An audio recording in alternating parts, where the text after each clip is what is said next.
Hello! This is the sound check portion of the show. Please let us know if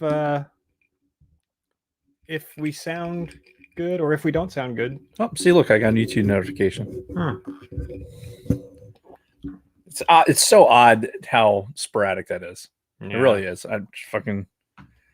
Yep, it sucks. Hope your grandfather recovers soon, Bronco. Yes. Much love out there. Projecting into Idaho. Indeed. Speaking of which, Idaho got a new arrival 2 days ago. Yeah? Yeah. Kristen's sister had a baby. Oh, no shit. The sister that moved to Idaho. Yeah. She had her fourth kid. Wow. 2 days ago. That's born in Idaho. First of their family to be born in Idaho. There you go. See? You get like a special stamp like you put on the potatoes? Maybe. That would be fun. Like the birth certificate footprint, you could have like a Idaho fucking tattoo put on them.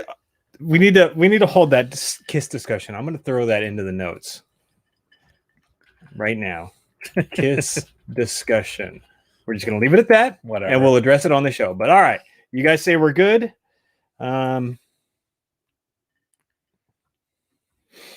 So if you're good, give me a countdown and we'll roll into it. Yeah. Where's my cursor? There it is. And 3, 2. It helps if you click the right thing.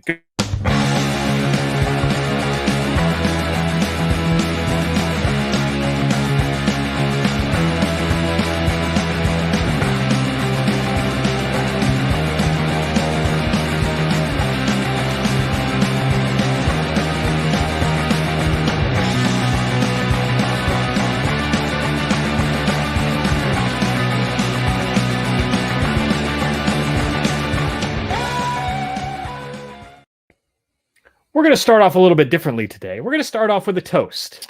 A toast? Yes, a toast to fuck daylight savings time. Fuck daylight savings time. I know we say this every year, and I got to say it again. Fuck daylight savings time. The benefit that we get from falling back in the fall is not worth the bullshit that we have to deal with every fucking spring. I hate it. I hate it so much. We and again, yes, we've talked about this at length probably every year, but just to hit home the point or reiterate whatever you want to fucking do, we don't live in a time of we're using candles to fucking walk around. Mm-hmm. We have incandescent light bulbs. We've had incandescent light bulbs for fucking over a century. Yeah. Like we have the ability to light and do things outdoors that were never capable of our ancestors.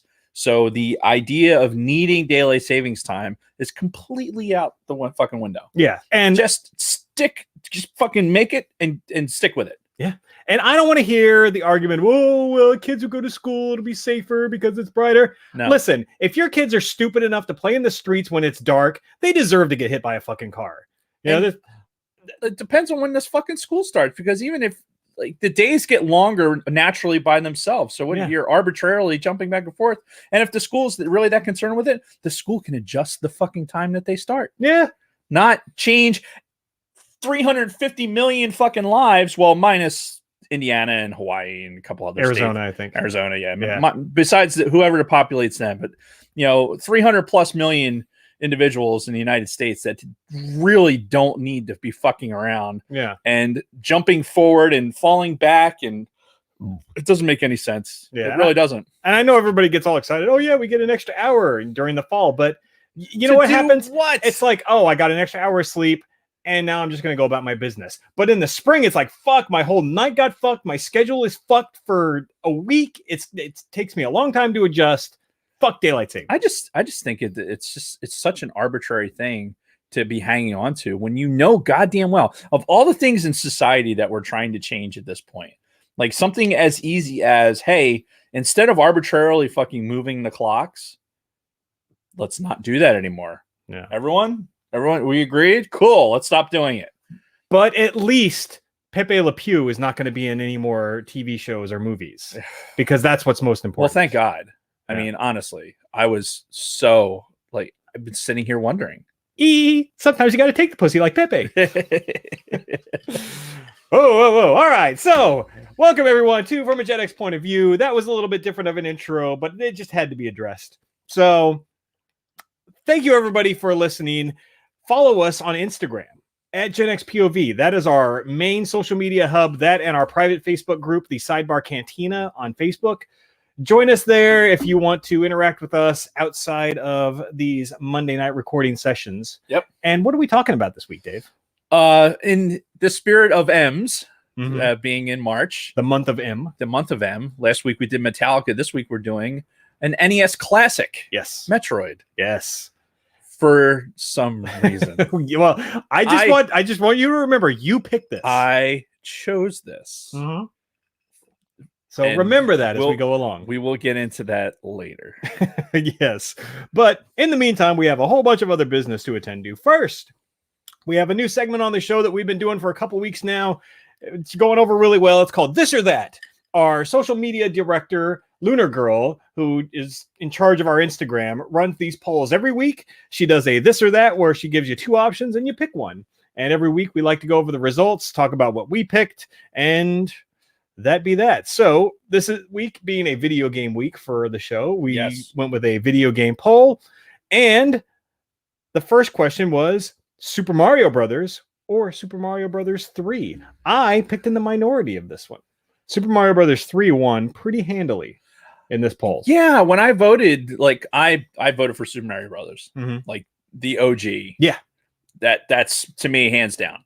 The fact that so many had chose Super Mario 3 was interesting. Yeah, and I wonder if that just has to do with age brackets, like when you played it. Yeah, but it's a couple years difference. Like it came out in 88. Like so it's not like it was like a whole generation of consoles even. Yeah, and to be fair, I didn't dislike it. I love the game, Mario 3.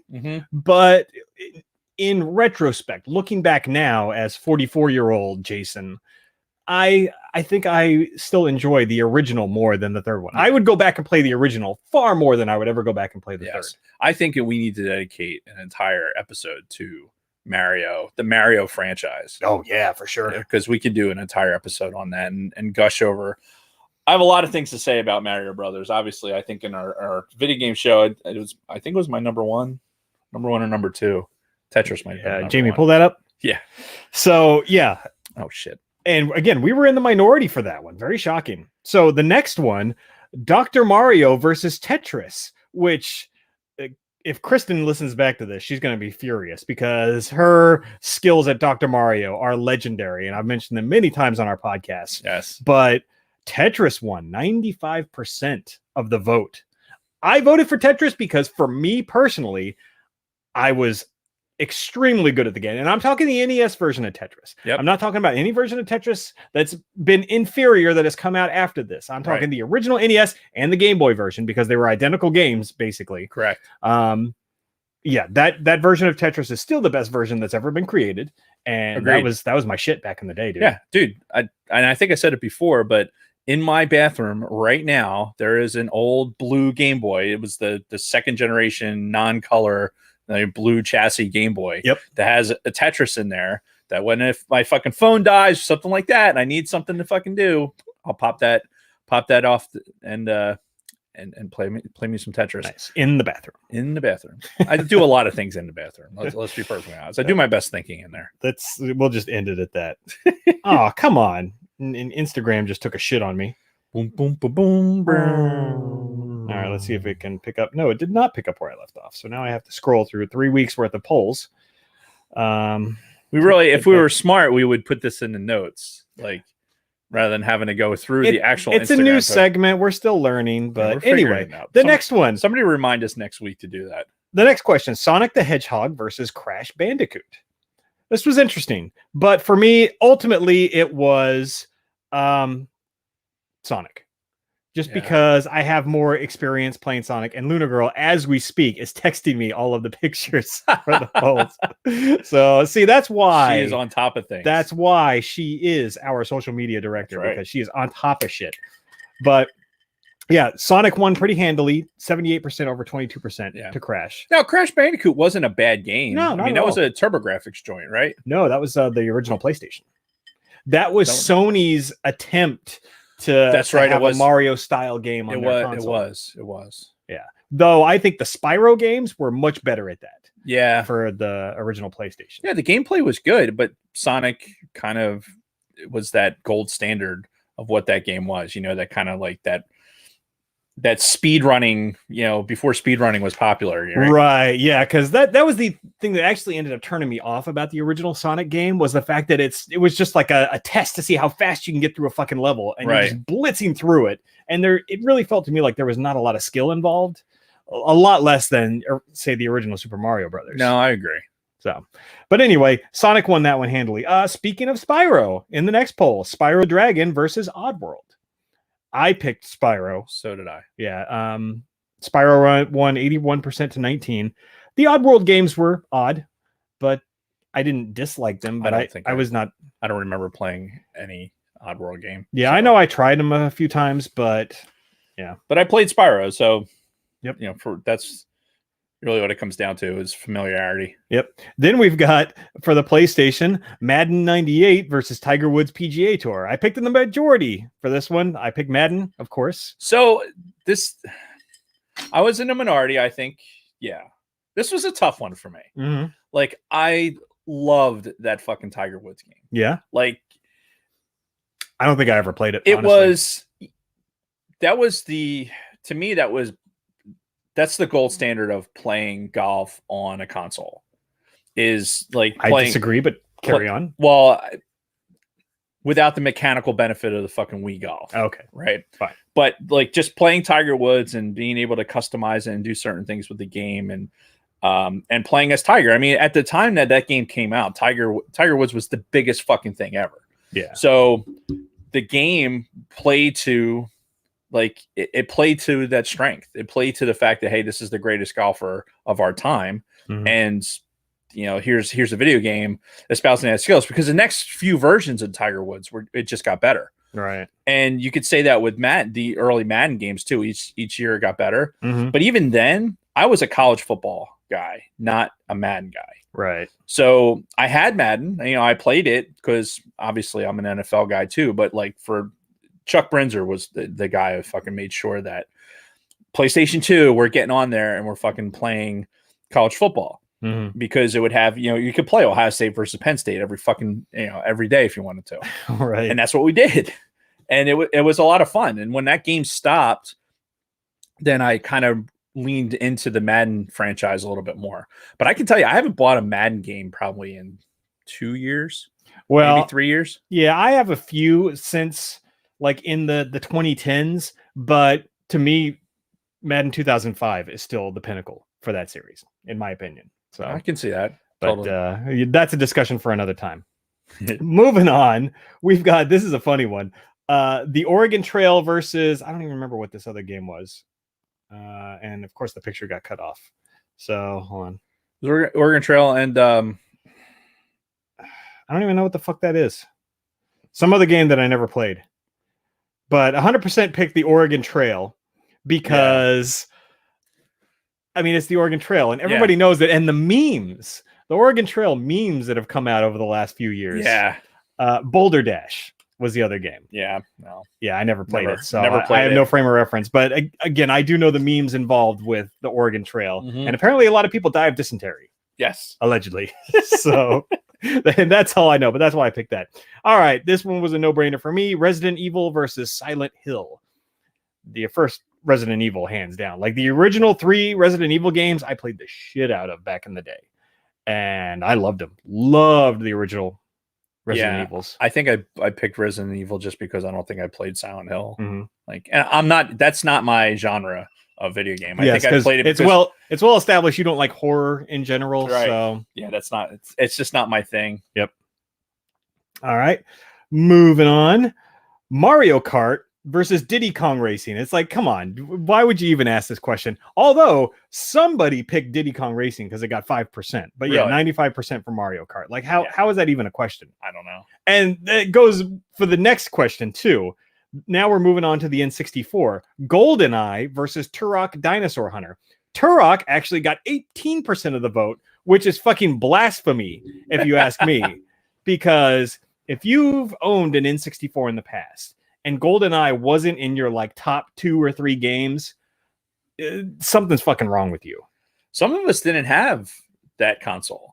So, I mean, I chose GoldenEye because, again, I'm a first-person shooter guy, right? Yeah. So, which I think Turok is first-person also, but it's like you're like bow hunting. Yeah, it's not. Again, you're fighting dinosaurs, and it's not Bond, right? You know, and honestly, for somebody that does not fucking has never seen a goddamn Bond movie. Yep, I pride myself on that fact now. Fucking now it's like a challenge. Can I continue to live my life and never see a Bond movie? Fucking blasphemy. All right. I can't even. Moving on. This is a good one. Within Mortal Kombat, the fatality or the brutality? Fatality. Yeah, I went with fatality. Fatality. I mean, it's Mortal fucking Kombat. Yeah. What was the percentages on that? Oh fuck. 83 fatality to 17% brutality. That's I don't understand that, but okay. Yeah. So that was this week's poll. If you want to participate in next week's, follow us on Instagram at GenXPOV and keep an eye out. So the next episode is a movie-themed episode. So I would imagine Lunar Girl will do a movie-themed poll. Probably. Yeah. So be on the lookout for that. And thank you to all of the new followers that we have. Apparently, she's been racking us up a ton of new followers on there. So if you're one of those new followers and you're listening today, thank you. And cheers to you, good sir or ma'am. Cheers. Speaking of followers and reason they would follow and potentially give us a 5-star review. Mm-hmm. We have to add that to the show notes. I know. We have a our show notes are very structured. We do this, do that, then we do this, then we get into that, then we get into our weeks. We got to start pre-programming in there the reviews. Yep. That way we do not forget, because if somebody goes through all the trouble of leaving a review, we are going to read it. Yep. Live over the air for that person. Yep. Which we have not gotten a new review since Valentine's Day. We will we'll read whatever you put in there. Yeah. We'll read it verbatim. Yep. Yeah. So even stylized into a voice if you want us to. Yes. You can request that Dave do it in one of his many voices. So. Got some other stuff to talk about. We got something in the mail. Something came in the mail today. These nuts. I probably shouldn't show that on YouTube. Don't want to reveal our addresses. But the folks over at Sandcrawler Studios, the Escape Pod guys, sent us a package. Hold on, let me look. Expected delivery date was December 18th, 2020. Wow. Yeah. So it's right on time. Yeah, right on time. Thank you, Post Office. Yeah, they shipped this on December 15th. For the price of $7.75 in this priority mail bag. Which, listen to this, guys. I hope something didn't break. Yeah, it's very. I'm going on a limb and I'm saying it's Legos. It's either Legos or it's broken. All right, well, why don't you do the honors and pop the cherry on that thing, since I'm sure you've got a knife on you. It's Dave, so. There's a Pope shit in the woods. Dude, and it's fucking sharp as shit right now, too. Yeah, I could tell. Just got back from the fucking. How you doing? There you go. Oh, I was gonna let you. Well, I gotta put a knife away. I gotta fucking throw away trash. Oh, and now we have another inner package on. Nope, don't need a knife. Ooh, man, we got some goodies. All right, this is heavy too. From the Escape Pod. Yep, because they're awesome. We love those guys, and go listen to them whenever you're not listening to us. Whoo! Especially on Wednesday nights. What's all this? What the fuck?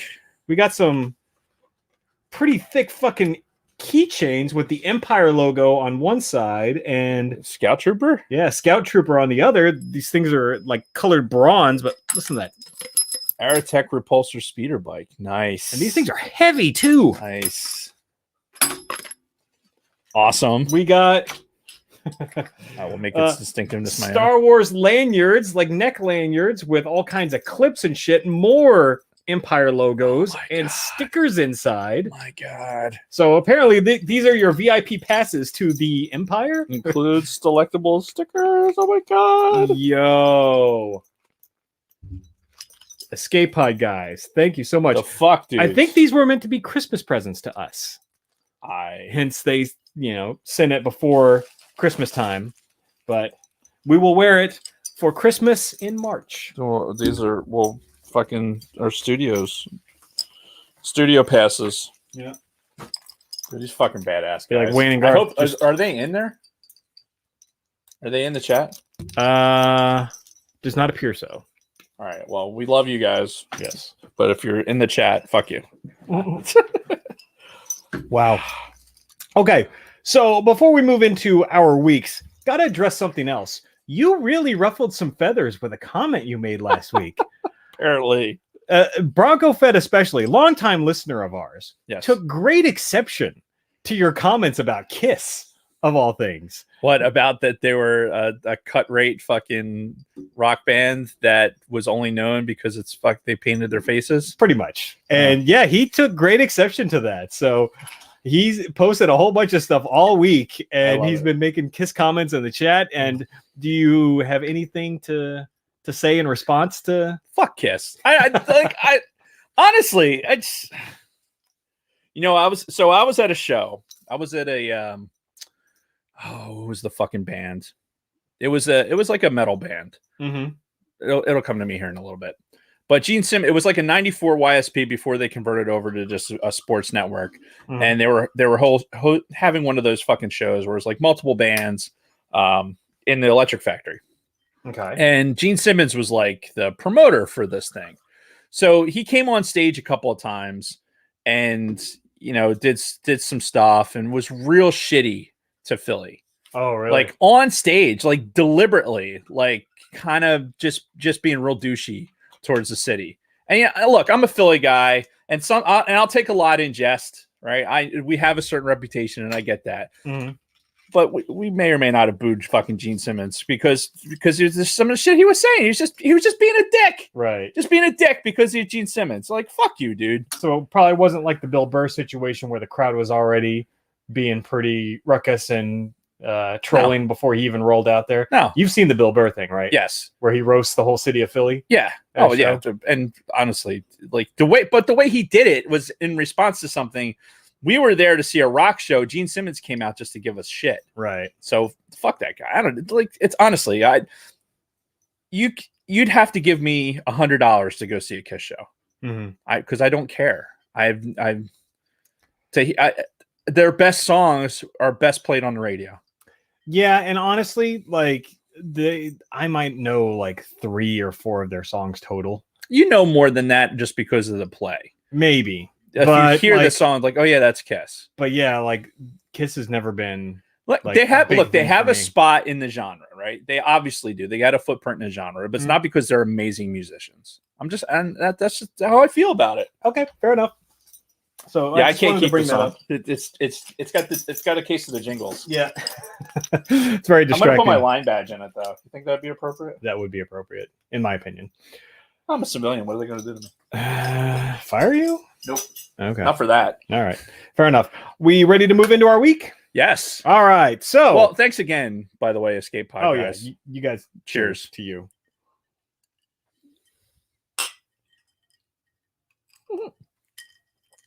So we're ready to move into our weeks. Yes. All right. For me, I got a whole list of shit today. I see that. First of all, I finally started using Facebook Marketplace. I used it like once ever leading up to this point. Mm-hmm. And I don't know why I never did, but I don't do anything like that. I don't do Craigslist or really any kind of shit like that because I don't know. I always felt weird about it. Right. And the one time I did do a Facebook Marketplace months ago, it just felt really awkward to me. Maybe it's just the introvert in me, right? Just not wanting to see people and be around people, especially people I don't know in places that I don't know. You know, I'm comfortable with the familiar, and everything about that is unfamiliar. However, there's been this recent trend amongst retro gamers lately of acquiring older CRT TVs. You know, the old school TVs before everything went to fucking HD, 1080p, and beyond. Because if you have a lot of your old consoles, like I have my old NES, my old Super Nintendo, right? Playing those on an HD TV, first of all, can be a challenge if it doesn't have the right inputs. And even when it doesn't feel the same. Right. The resolution is all weird. It's not right. It's not the way it was when you used to play it on an old school TV back in the day. So one thing that retro gamers make a point to do is to acquire old TVs so they can continue to play their consoles on old school TVs. And I decided to do that too. And I'm just like, well, fuck it. Let me see if there's anything on the Facebook Marketplace. And sure as shit, as soon as I typed in TVs, like CRT TVs in the local area, like a dozen things popped up. One of them, which is straight behind you. Well, they're both straight behind you. But one of them that I got that immediately caught my eye for a multitude of reasons was a TV that had a built-in DVD player and VHS player in it. Which I've seen one or the other in the past. TVs with either built-in VCRs or built-in DVD players, but this has both, all as part of the unit. Yeah, so this probably, like, you figure grabbing two of those technology, like, you know, straddling both the technologies. It's like, hey, we're going to sell you this one unit that has everything built into it. It's fucking brilliant. Yeah, and I've been in the market for another VHS player. The one I have now is on the Fritz. So I'm like, I really don't want to lose the ability to play some VHSs, because one of the big things that you still can't fucking get anywhere else is the original Star Wars trilogy, uncut, unfucked by George Lucas, right, in all of its glory. The best way to watch those is still on an old VHS tape or get the pirated despecialized edition. Right. But I digress. So dude wanted $50 for that. I'm like, all right, it's a little pricey, but you know what? Fuck it. I want it. It'll knock out a multitude of things at the same time. Also, because I wasn't sure if that was still available, I reached out to somebody who was over in your neck of the woods, right, who was just giving away a TV. It's like a 37-incher or something like that. The far one. That's closer to 20 something. Okay, whatever. But I mean, it's not the biggest TV in the world, but it was free and it still works just fine. And he's just like, I'm giving it away. I'm building a home gym. This is just taking up space. Somebody come pick it up. So I messaged him, like, is it still available? And of course, they both messaged me back at the same time, like, yes, when do you want to pick it up? So I'm like, all right, fuck it, I'll get them both. I don't care. So I picked up the one. That one was in Cinnamonson, which is not that far from here, like maybe 20 minutes. And then the one over in Runnymede, which is in your neck of the woods. Very good experiences. Both guys were super pleasant to deal with. No fucking issues whatsoever. The guy who gave away the free TV, he wanted to just like sit there and have a conversation talking about his home gym and everything. Nice. So, but yeah, no, it was a good experience overall. However, I still felt the need with both situations to take a picture of the address that I was going to and text it to Kristen and be like, if I end up raped or murdered, this is where I was going. This is where I was last. You could find me here. Yeah. So at the end of the day, even though it's convenient, there's still that little thing in the back of my mind, like, all right, if I end up murdered, this is where I was going. We're selling a dog crate on Marketplace right now, or Kathy is. And I think whoever, not comfortable having people come to the house for something that you could take somewhere else. So we're like, meet in a parking lot somewhere, a well-lit parking lot, and, you know, doing it that way. Yeah, because some people are fucking just sketchy as all fuck. Oh, yeah. We sold it was like an exercise bike / fucking elliptical. It was one of those multi-purpose piece of gym equipment that didn't do either thing very well. So, and we weren't using it because, you know, converting rooms to offices and stuff like that. So we ended up selling it on Marketplace. And the woman who showed up, right, it was a woman and this dude, probably in their 60s. Early 60s. She looked like she was walking straight out of a fucking Jane Fonda like workout VHS, right? She had the fucking socks, the fucking like the sweats, the headband, the whole fucking thing, right? Nice. And apparently she was putting in a home gym. Like she curated a dance studio that she converted into a home gym. But that doesn't mean you wear those clothes out in public, out and about. I would agree. As you're going about your fucking day. You don't need to convince me that you're going to work out. It's I take your word for it. Right. You don't have to show up here looking like Rainbow Bright and then fucking pick up this thing. So, but she did, and the husband was like a soccer referee. It was on Sunday. He was like, he's getting ready to go. What is it, a fucking referee's outfit? Yes. It was like a fucking costume party. Like, okay, is it October? What the hell's going on here? I helped the dude put it in the back of his fucking minivan, and off they went. But like, holy shit! legitimately, my first thought was either a fucking workout video or Rainbow Bright. Right. That's what she looked like. It was ridiculous. Oh, that's hilarious.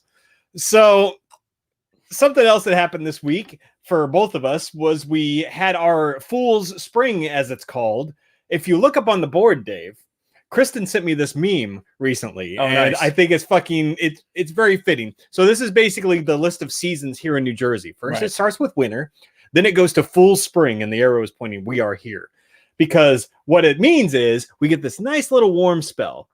But those of us who've done this a few times know that it's never going to last. And eventually we move right into second winter. Yes. Where it's a fucking deep freeze again. So we had like 3 or 4 warm days in a row. Oh, it was glorious. Oh, it was fantastic. But then, nature's like, no, I don't fucking think so. Yeah, we can't maintain that. So we're going to go ahead and revert. Yep. So then we'll move into spring of deception, third winter, then mud season, then actual spring. Spring of deception. Yeah. Yes. We're inbound to spring of deception as we fucking speak. But I will say that those few warm days that we had were fucking glorious. Mm-hmm. Oh, it was so nice. So nice. It was the get the windows open, get some fresh air in the house, like get outside, move some, like we went outside, move some stuff to the curb. It was just, it was nice. Yep. So in addition to that, I made a couple of gaming purchases that I wanted to bring up on the show. First of all, so these are both Nintendo items. Okay. They are both part of Nintendo's 35th anniversary because they've been celebrating that since last November, I think. Okay. And one of the things I got was this Game & Watch. So Game & Watch was an old school Super Mario, or not Super Mario, but old school Nintendo. One of those old black and white screens, very archaic, basic controls. Like a little LCD screen. Yeah, a little LCD screen, a little guy that would move like 3 spaces and do very basic stuff. But they took one of those Game & Watch frames and put Super Mario Brothers into it. So it's the actual Super Mario Brothers game. Oh my God. I think it's actually Lost Levels too, and a couple other things. But this was part of their 35th anniversary. That is amazing. Yeah. So I picked that up on Amazon. In addition, oh my God, I want this now. I also picked up this Super Mario Brothers 3D All-Stars for the Nintendo Switch, which I don't even own my own Nintendo Switch. Right. But the reason why I bought both of these items is the next thing I wanted to tell you guys. At the end of this month, all of this stuff is coming off of the shelves. Nintendo, put these out as part of their 35th anniversary. And at the end of March, it's all gone. No shit. They're pulling everything off of the shelves. So if you have any inclination to get this special edition Mario Brothers Game & Watch or Super Mario Brothers 3D All-Stars, get them now because they're coming off the shelves at the end of March. They just reiterated this like less than a week ago. No shit. That the stuff's getting pulled. So if you want any of this 35th anniversary shit, you got to hop on it now. Huh. And there's also one game in the Nintendo eShop. So their online store for the Nintendo Switch, it's a remake or a reissue of the original Fire Emblem. I don't know if you've heard of the Fire Emblem games. No. But Fire Emblem was first released in Japan, never released in the US. We got some of the sequels here in the US on later consoles. We never got the original Fire Emblem here in the US until now. For the 35th anniversary, they reissued it, put it on the Nintendo eShop. However, that's also going away at the end of the month. Huh. So if you're a Fire Emblem fan and you've always wanted to play the original localized here in the US or in English, English motherfucker, do you speak it? This is your last chance. Get it before the end of March or you lose. So it makes me want to switch. Yeah, I always knew I was going to buy a Switch eventually. So that's why I could justify buying that game. But like the 3D All-Stars, I really, really wanted. Yeah, I think I heard the Escape Pod guys talking about I guess they're going to have a Switch with a 4K output is what they're talking about. Allegedly. It's rumored. There's nothing official out there yet. It seems like a frivolous purchase to me because I have so much. I mean, look at over here, of course. Yeah. It's nothing you need. True. But I want it. But there's this thing with like I always want to be able to reach back and play those older games. Like, and as long as the eShop is still allowing me, if I could go on the Switch and play fucking Mario Brothers, Super Mario Brothers, then okay, it's worth it at that point because now I still have this method to be able to play, some of the old games. Or you can just get a Game & Watch. Or get a Game & Watch for fuck's sake. or I could update my Raspberry Pi, which we'll talk about later. Oh yeah. So okay, so again, public service announcement. If you have any inclination to get any of these 35th anniversary Nintendo items, get them now. You heard it here first and last. and last, right. Last thing I have is, you know how I mentioned last week that I'm finally back to a normal work schedule. With that, unfortunately, also comes the fact that I have to work on weekends again. So this coming weekend is the first weekend I have to work in 6 months. Boo. Yeah, so today was day one of a... is it the Dirty Dozen? I don't think so. I think we had that following Friday. So it's a dirty 11. Still, but it's very dirty. 11 days in a row of work. So sad face. It's the dusty 11 as opposed to the dirty 11, I guess, or the Dirty Dozen. But Kristen and I finalized our bookings for Vegas. Nice. I bought our plane tickets and we made our hotel reservations. We're staying at the Bellagio. Nice. Yeah, we got a fountain view at the Bellagio. Oh. I know the guys from the Escape Pod, mostly Don, messaged me and he's like, "Hey, dude, we stayed at the Venetian last time. Really classy, really nice place." And that was like in our top 2 or 3 list of places to stay. But ultimately, Kristen wanted to try the Bellagio, so we went with that. Yeah, I mean, and you're right in the middle of it. Oh yeah, right? You're next door to Caesars. You've got fucking MGM is relative. Everything. Well, it's the Strip, right? So everything's pretty close. Fairly, though. I'll tell you what. I've made the walk from the Luxor to the fucking Stratosphere, one end of the Strip to the other. That's a long fucking way. Hike. Well, that's if you get past the I guess it's the Venetian. Like once you get past like where the fucking flying saucer is and everything else, that block, then you have to go all the way to the Circus and everything else. Yeah. That's when that walk. Yeah, exactly. That's when that fucking walk starts getting further and further. It's like, yeah, no, I don't give a shit about any of these places. I'd rather hang out or go off to the Rio, like go a block over, go to the Rio where they have cheap tables and a fucking rum bar in the middle of the place.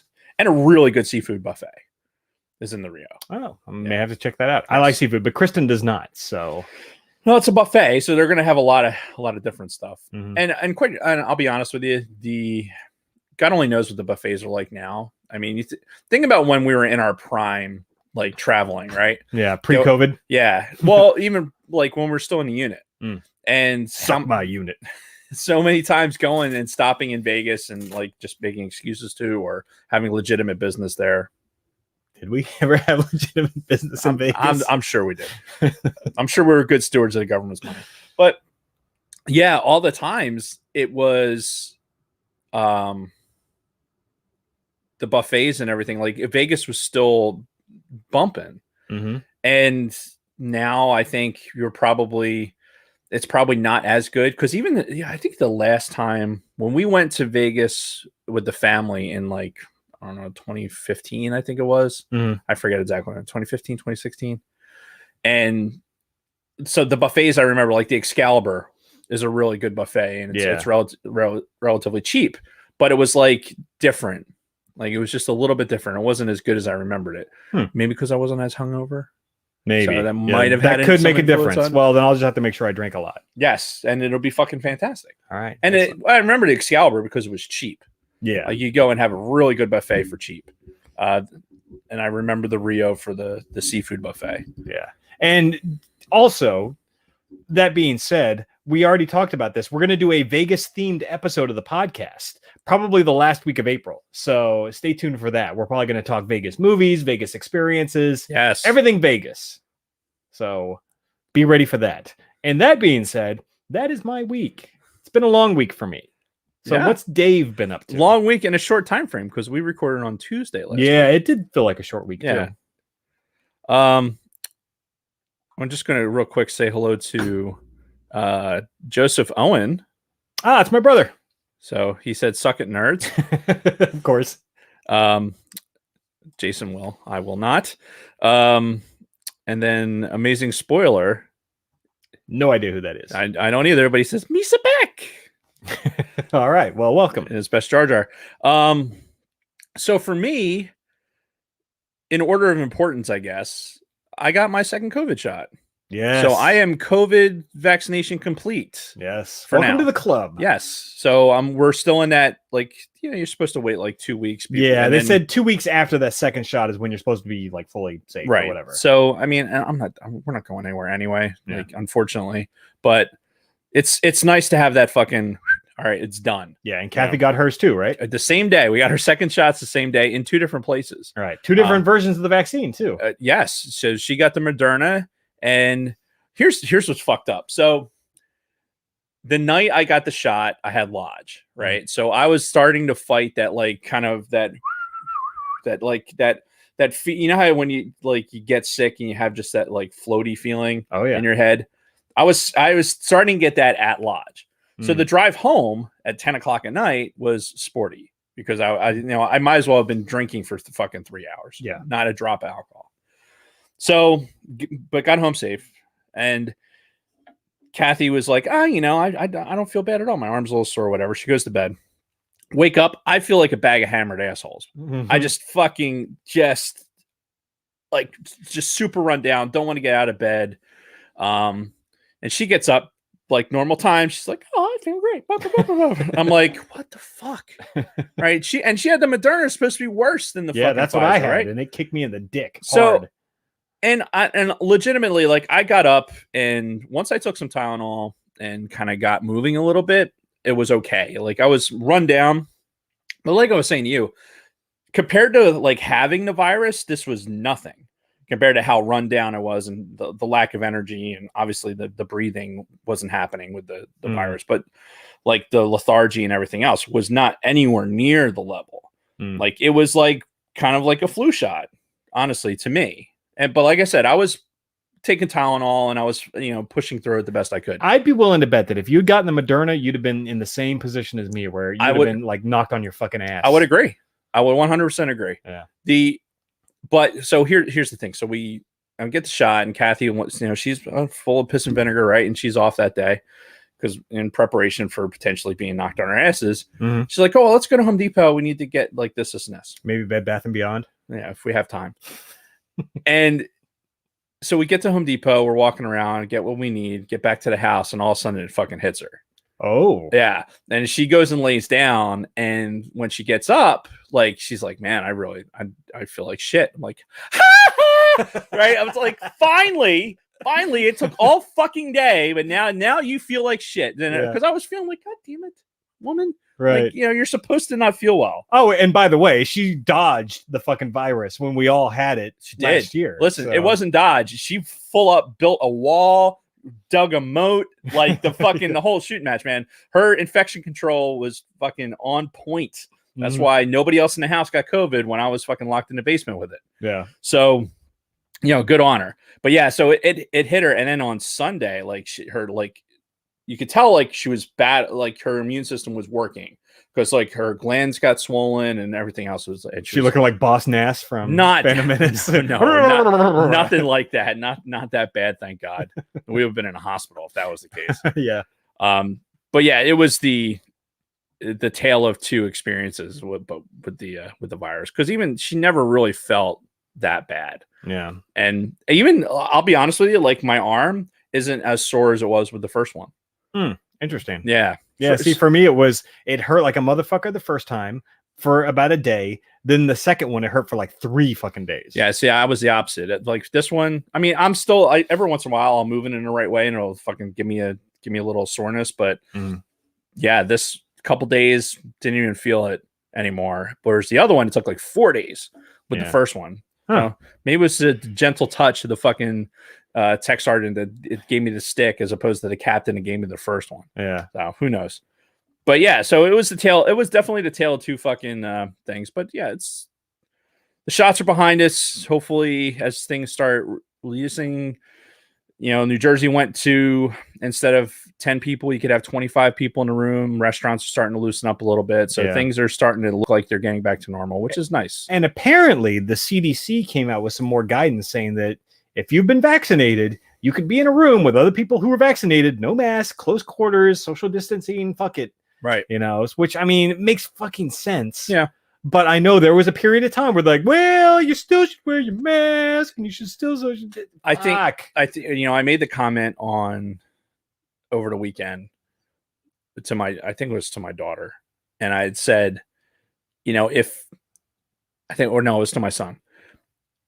And I was like, if we had how this reaction right now to people with getting vaccinated, like in particular, not all the other, like not government shutdowns or any other fucking thing, just the vaccine itself. Yeah. The people reacting to the same way to like smallpox, like when smallpox vaccinations were a thing, or polio, right? And it's like, these are obviously like, if it's saving lives and they're like, go get the fucking vaccine. Yeah. I mean, I would much rather have the smallpox vaccine than having smallpox. I'll just say that. Agreed. All right. Even if the mortality rate's not even close, I would I don't want to get sick again. Yeah. Like that's the whole point. So anyway, I would recommend it. I didn't die. And yeah, Bronco Fett asking if you're going to get papers. I knew he was going to say something like that, but I mean, it is what it is at this point. I don't care. Yeah. I want to not get sick again. Yeah.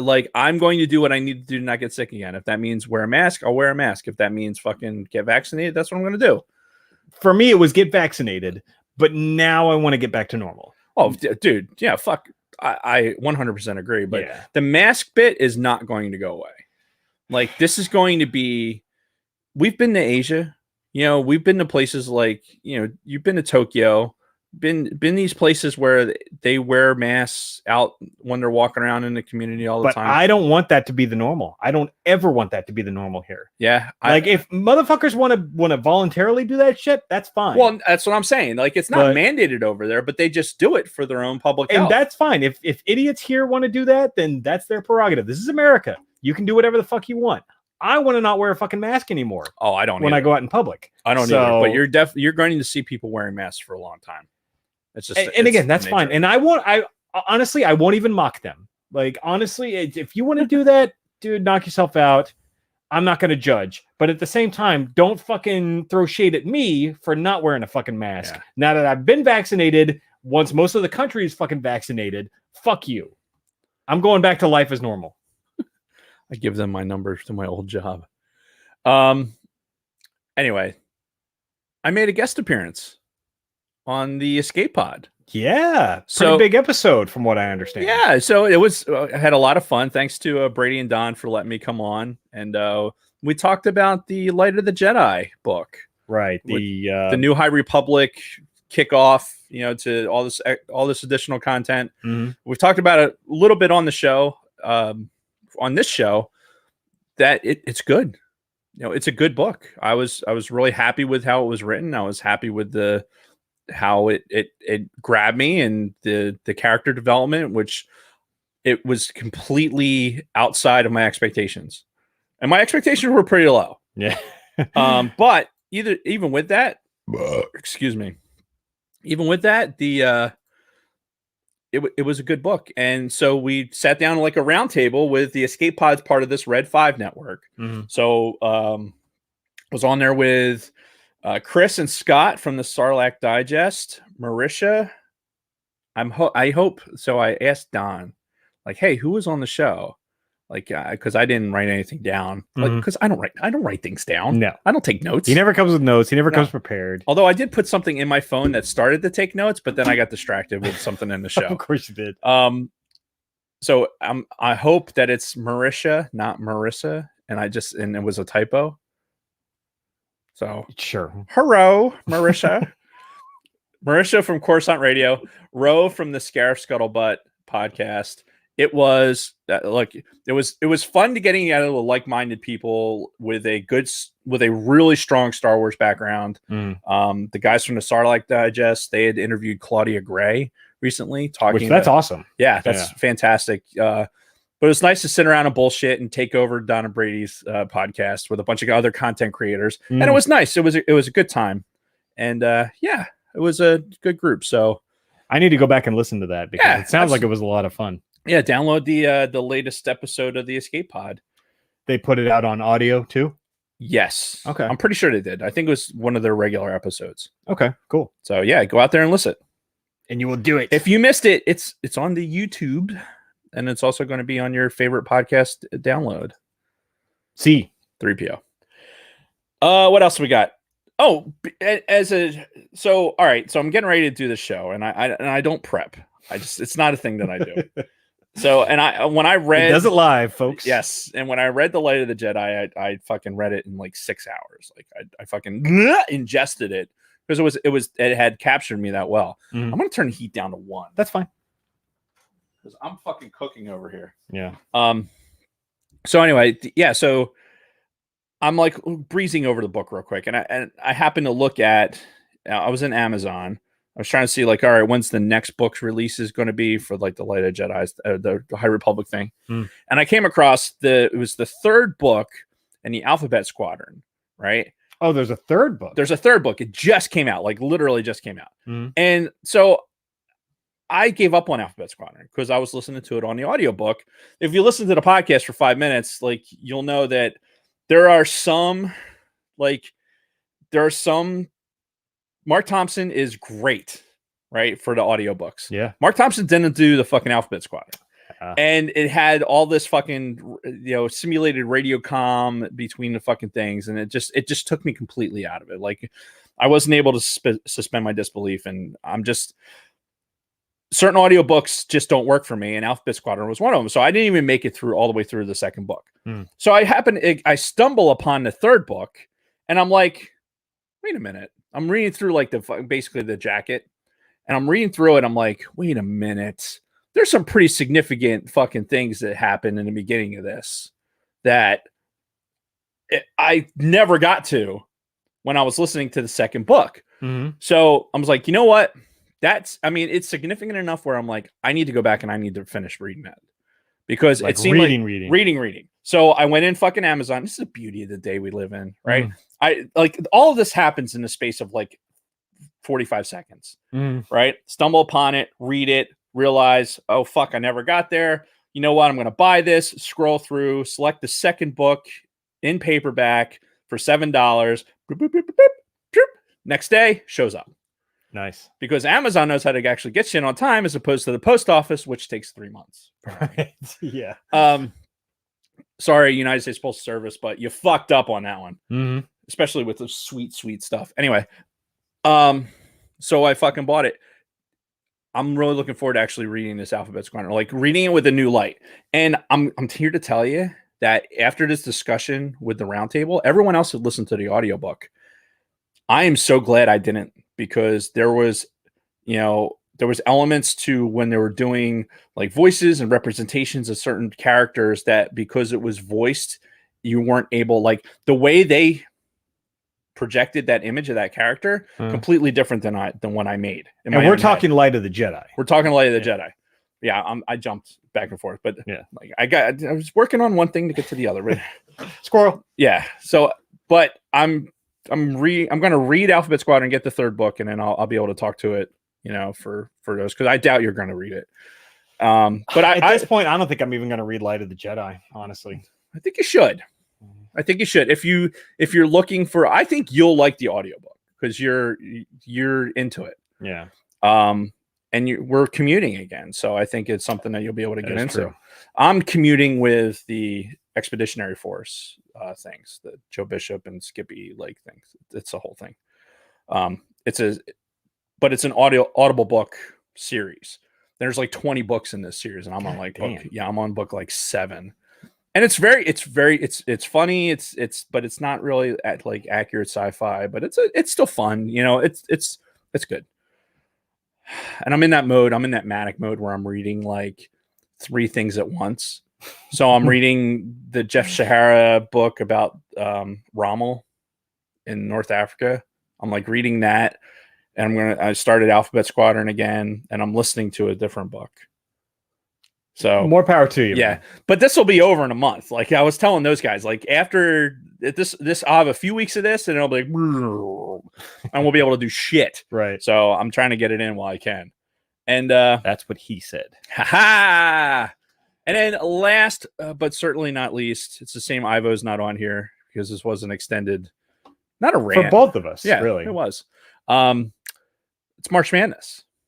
So the team that you allegedly follow, Michigan. Yeah. is a number 1 seed in the brackets. The brackets came out this weekend. Nice. And Michigan's a 1 seed. I'm going to tell you that I picked Michigan to go to the championship game. Wow. Did that hurt? Like, did it did you die a little inside by having to do that? Not really. Okay. I mean, because look, would you have if Jim Harbaugh was the coach of the if Jim Harbaugh was the coach, that I would have picked him to lose to fucking Drexel. Well, look, I'm again, well stated. I'm a Villanova guy. You know, my dad went to Villanova. That's been my basketball school. And quite frankly, and I've said it before, if Villanova had a D1, should I answer it on the show? Is it Kathy or Kate? It's Kathy. Go for it. Hey, we're on the show. Do you want to say hi to everyone? Love you too. Bye. Short and to the point. Yep. Nope, love you. So yeah, the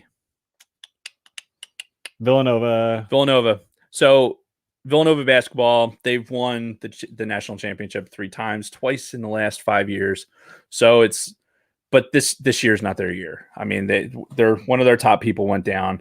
I think Michigan's a scary team, and I think they're gonna lose to Baylor though. So that's the way I picked it.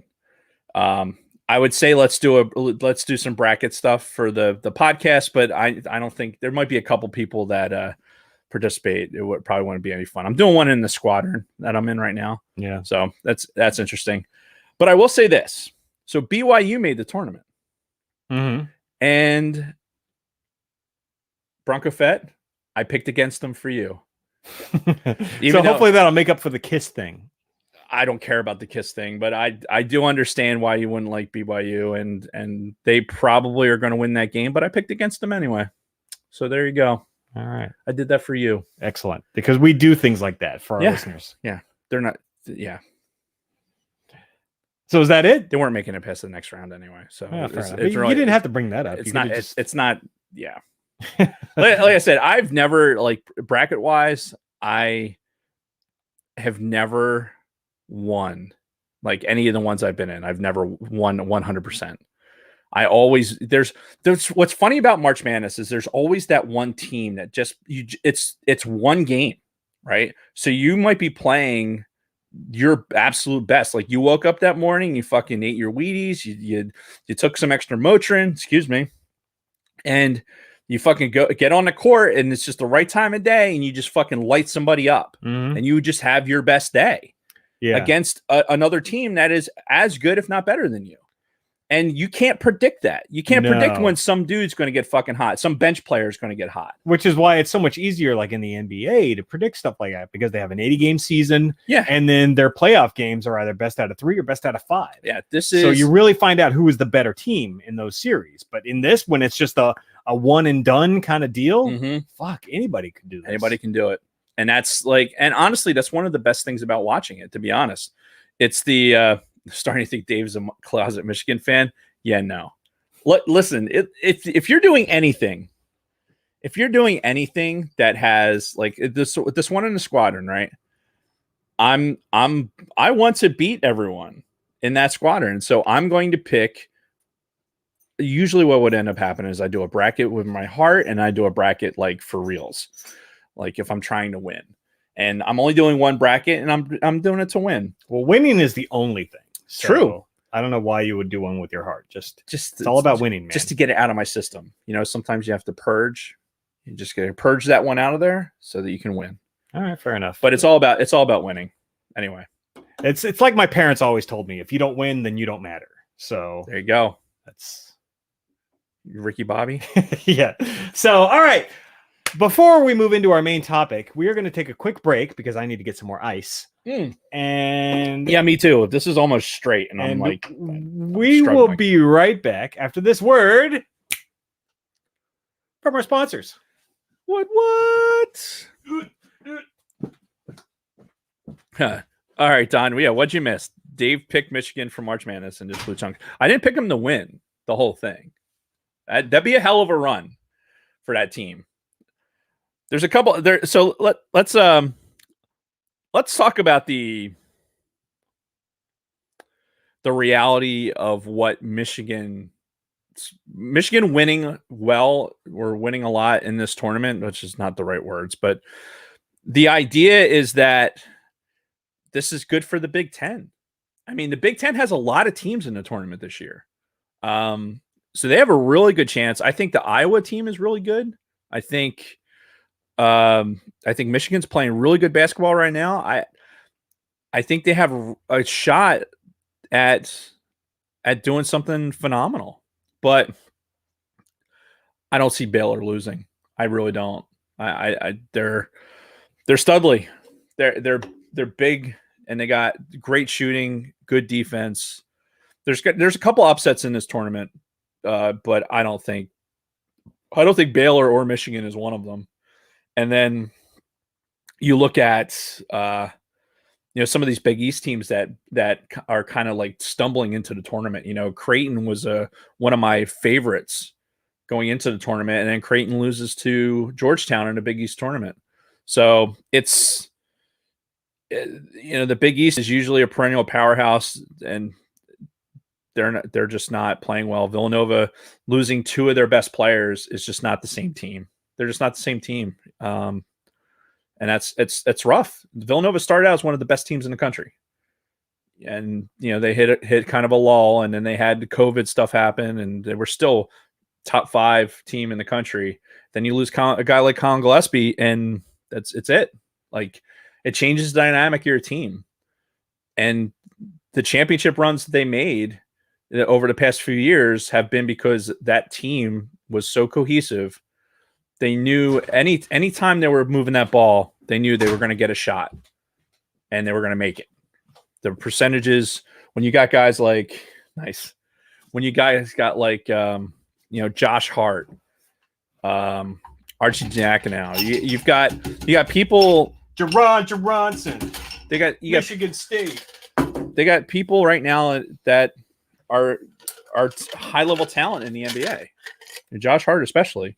So, yeah, I don't know. What is that? Michigan is Baylor barely newer. I don't know what downlivers means. That'd be a lot of vodka. Oops. Well, that'll make it better. Like you were complaining about not getting a buzz earlier. I'll take care of that. Did you put any soda in there? Not yet. Jason's on a mission today, folks. It's a work in progress. I didn't feel my drinks last week. I think I made them too weak, but I still ended up with like a fucking upset stomach after everything. So it's like I got all of the bad side and none of the good side of drinking. You're willing to put up with some bad. But there's got to be a payoff. Yeah, exactly. Well, you would hope. Unfortunately, some of us wake up in the morning like we're hungover and we haven't had a drink in 2 weeks. And I do feel for you. All right. Oh, Michigan is down a player, Livers. Yeah, that kid in Florida? There was a player on the Florida team that almost died on the court. What the fuck? Yeah, he was their best player, one of the best kids in the country, and he fucking almost dies on the court. Jesus. There's a reason there's a Game Boy. I'm getting stuff queued up for the show. Oh, okay. For the main topic. Because that looks like a Zelda thing. All right, you need to calm the fuck down, all right? That's a giant fucking DS. Yeah, it's a DS XL.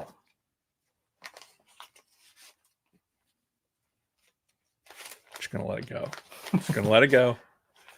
Let it go. Let it go. I really was hoping I had my original Metroid manual, but I don't think I do. I have a lot of my original manuals, but Metroid I don't seem to have. Gets out the Bible. That thing should be in some like hardened plastic or something. Yeah, I really should. Power glove. Yes. Yeah. Anyway. Oh, hang on. I have my original Game Genie book from my original Game Genie. Let me see if there's any Metroid codes in here. This is exclusive for the. All right. Infinite Rockets. And Extra Energy. Wow, not many Metroid codes. Oh well.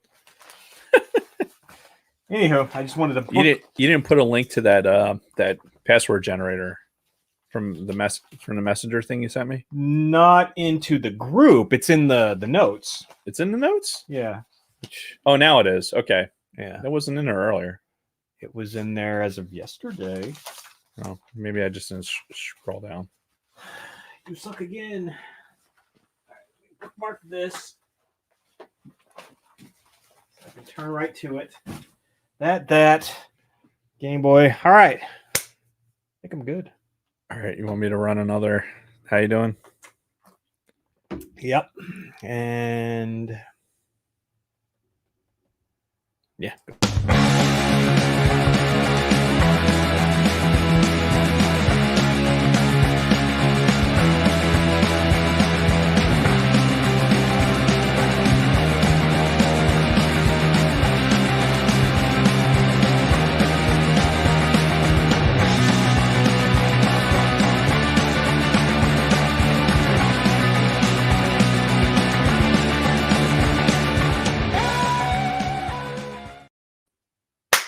And we're back. So, Metroid, NES, 1986 was the year in Japan. So, 35 years ago, the original Metroid was released on the Famicom Disk System in Japan, and we're going to talk about it today. We're going to go over our history, talk about our most recent play experiences, and we're going to have a good time with this, I think. Yes. And you know what? Some foolish individual decided that Metroid would be a good idea. Yeah. This, again, to reiterate, like we said at the beginning of the show, this was Dave's idea. This was Dave's idea. Because I had been picking a lot of show topics, including the video game topics. And I could tell some of it was stuff Dave wasn't into. So I'm like, dude, why don't you pick the next few topics? You know, only to be fair. And he picked Metroid. So we're going to talk about it. So we're going to talk about it. All right.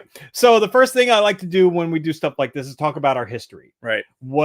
How we were first exposed to stuff when we were younger. Because this was, again, 86. I was 10 years old at the time. Now, to be fair, I didn't get the game probably until like 88 or 89 time frame. Maybe 87. But it wasn't when it was first released at all. So we'll talk about our histories. I'll start. An interesting thing about this time for us in general is the fact that the way we were sold things was either through commercials or through magazines, right? At least for me. Right. You know, the only way you knew something existed, word of mouth too, I guess, right? Was either word of mouth, your friends had bought something or they knew about something, they told you, or you read about it in a fucking magazine, or you saw it on a commercial. That was it. There was no fucking internet. And that's going to come up a lot throughout the course of this topic, is there was no fucking internet back in the day. There was no easy way to look things up or come across new games or anything else. So one thing I did have back in the day from right when I first got my first NES was a subscription to Nintendo Power. Right. Because Nintendo Power was the fucking shit. But it was also put out by Nintendo. So obviously they're going to pimp their own shit. Metroid was a Nintendo developed game. Right. And one issue of Nintendo Power came out and it was like, oh, Metroid is this new fucking awesome game. And you should really get it because it's so cool. And me being a gullible 11-year-old, like, fuck yeah, I'll get it. Yeah. Why would Nintendo lie to me? Right. So this was one of those things too, where again, you compare us to the current generation and the games that we had were the very few fucking games that we had, or the games that we could borrow from a friend. Right. That was it. There was no fucking just infinite amount of fucking free to play games, or go out there and fucking pirate shit, or games are like $2 at fucking GameStop and you can go and trade and sell and everything else at a whim. Or how about having fucking reviews at your fingertips? Like even with stuff we talked about earlier with like going on Amazon, like anything that you want to buy, there's more than likely enough people to have reviewed it, or you find a product similar to that have reviewed it, so that you can make a determination based on what other people have said, as opposed to just what you heard via Nintendo or fucking by your friends or anything else. So we live in this day and age where you can educate yourself as much as you want about a particular thing, or you can be ignorant and just, you know what, never mind.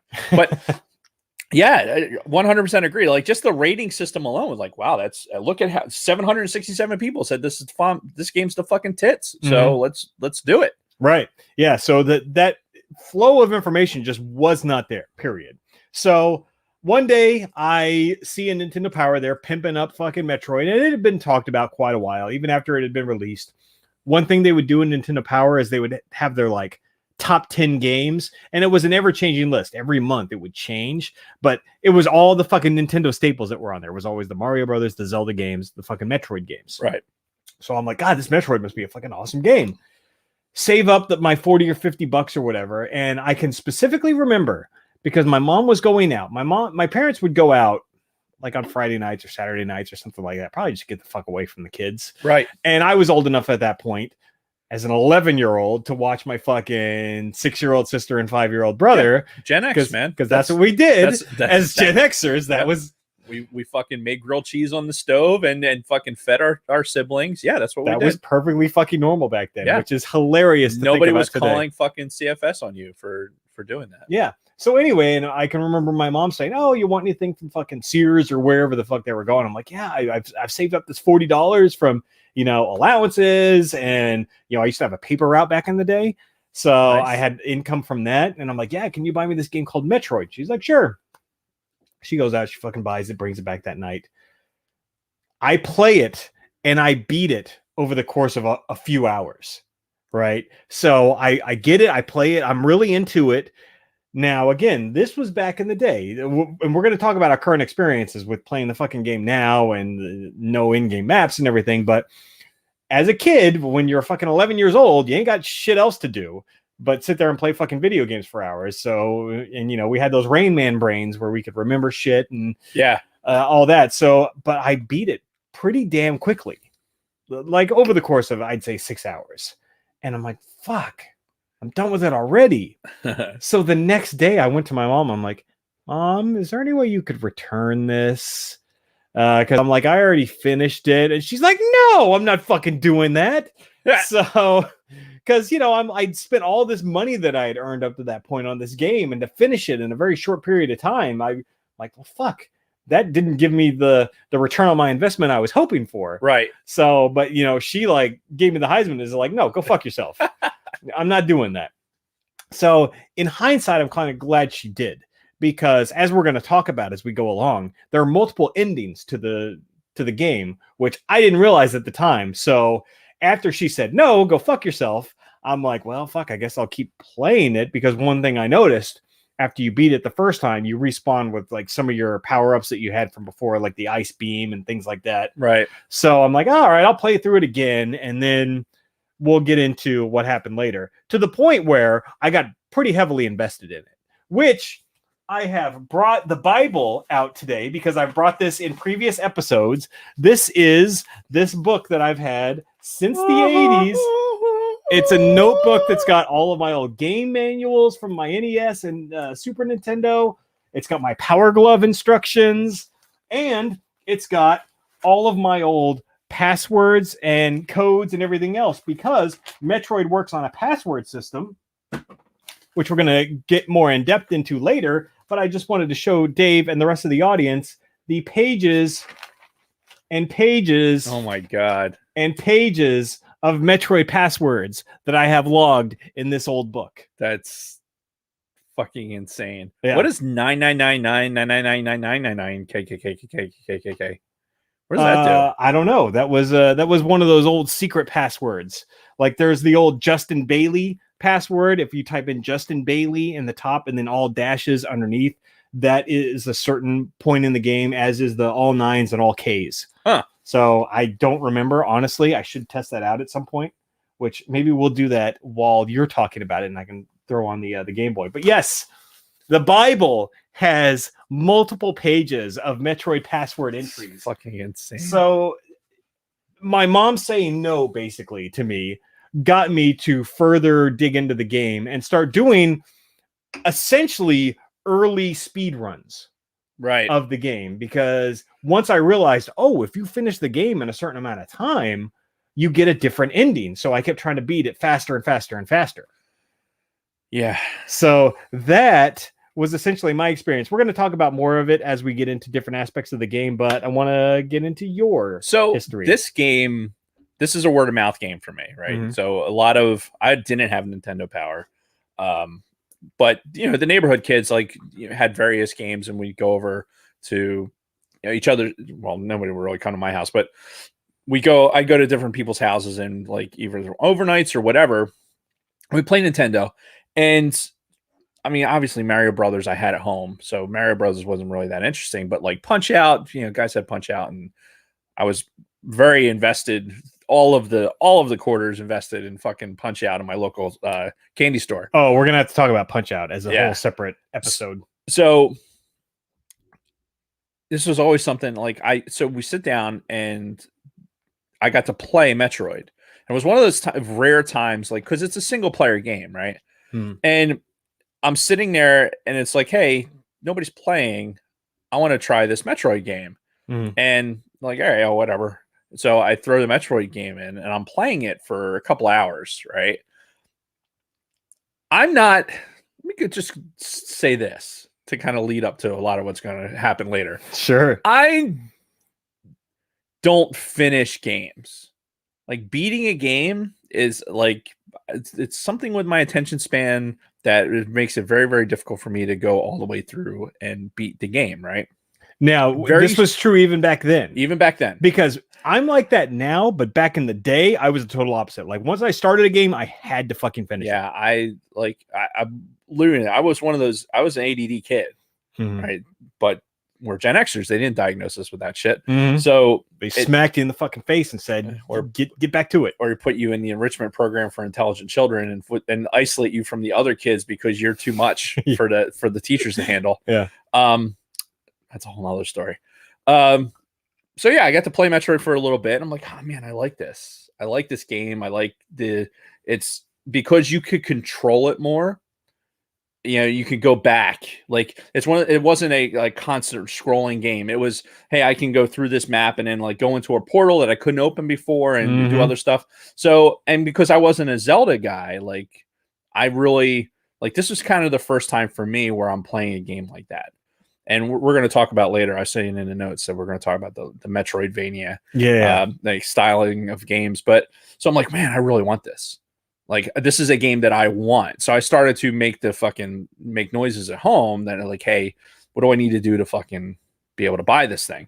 Because I kind of wanted to play it. I wanted to play it all the way through. And because it had a password system, you could, in theory, fucking go back and oh, here, let me get the stuff. And I can have everything I had and go back to a certain part of the game. So I'm like, man, this would be a lot of fun. So campaign bore no fruit. I never got the game. So I borrowed it a couple times. Right. Never was able to beat it. And but that goes back to also the fact that we had such a limited selection of games. Yeah. So even though I was able to acquire it, it was still part of a very small library of games that I had. So when I did get it, I played the fuck out of it constantly, which is why I have fucking 10 pages of passwords written down. Yeah. And So anyway, you never beat it though. Never beat it. It was one of those games that I wanted for a long time until a game came along called Gunsmoke. And that game, again, one of those games that played at a friend's house, and for whatever reason, that game just went rip and just fucking. That was one of the light gun games. No, right? It wasn't. No, it was an arcade style, fucking a scroll up, vertical scroll type game where you're just walking through the town, just shooting fucking bad guys and doing it. I loved it. I love that game. I was just, I don't think I've ever played that game. It's one game that I have actually beaten. Really? Yeah, but. Again, Gunsmoke's for another time. I should throw that into the queue and play that. You should. Yeah. Oh, dude, it was a fucking great game. I loved it. And it just fit my attention span for whatever reason. But I never ever got. Why am I getting my balls busted for saying Mario?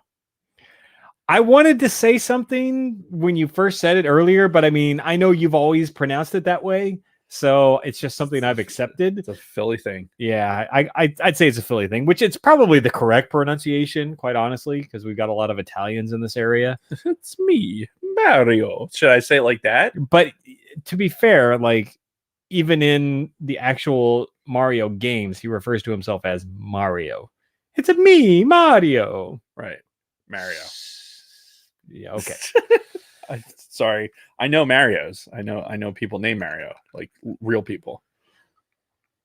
What's that substance that they put into pools that you swim in? Chlorine? No, H2O. Water? Yes. Yeah. Fuck off.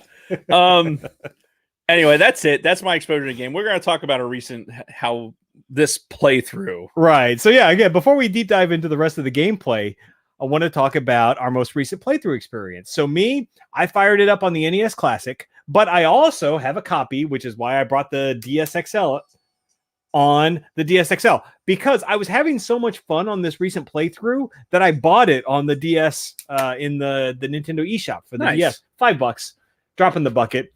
But to be perfectly honest, I was fully expecting to go into this episode kind of like, ugh, I got to play this game again. Right. Because my memories of it are that it's kind of a slog fest, that it's not that great. It wasn't very fun. Replaying it this time, I'm like, oh, yeah, this actually is a lot more enjoyable of an experience than I thought it was going to be. Granted, the game can be frustrating as fuck at times. But yes, I also had, when I bought my NES Classic, I also bought at the same time this hardcover book, Playing with Power, NES Classics. This hardcover fucking book that has guides for all of the games on the NES Classic, which one of the games is Metroid. In addition to like a whole bunch of basics about the game and the monsters, it's got fucking maps. And it tells you like where to go and what to do, because let's be honest. The fuck? I've played this game before. I don't need to fucking explore it again. I just want the cliff notes, basically. So just tell me what you want me to fuck. And I did that. I busted out this fucking guide that I bought when I got my NES Classic, and I knew exactly where to go, so I didn't have to deal with the hassle of trying to figure out where the fuck I was, where the fuck I needed to go.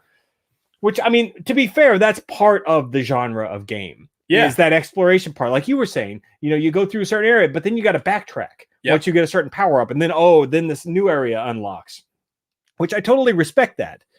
But again, I've already paid those dues, right? So just give me the fucking guide. Just tell me exactly where to go, because I haven't played this game in 30 fucking years. Right. So just let me know how to do it. And it was a lot of fun, honestly. And I really, really enjoyed this most recent playthrough.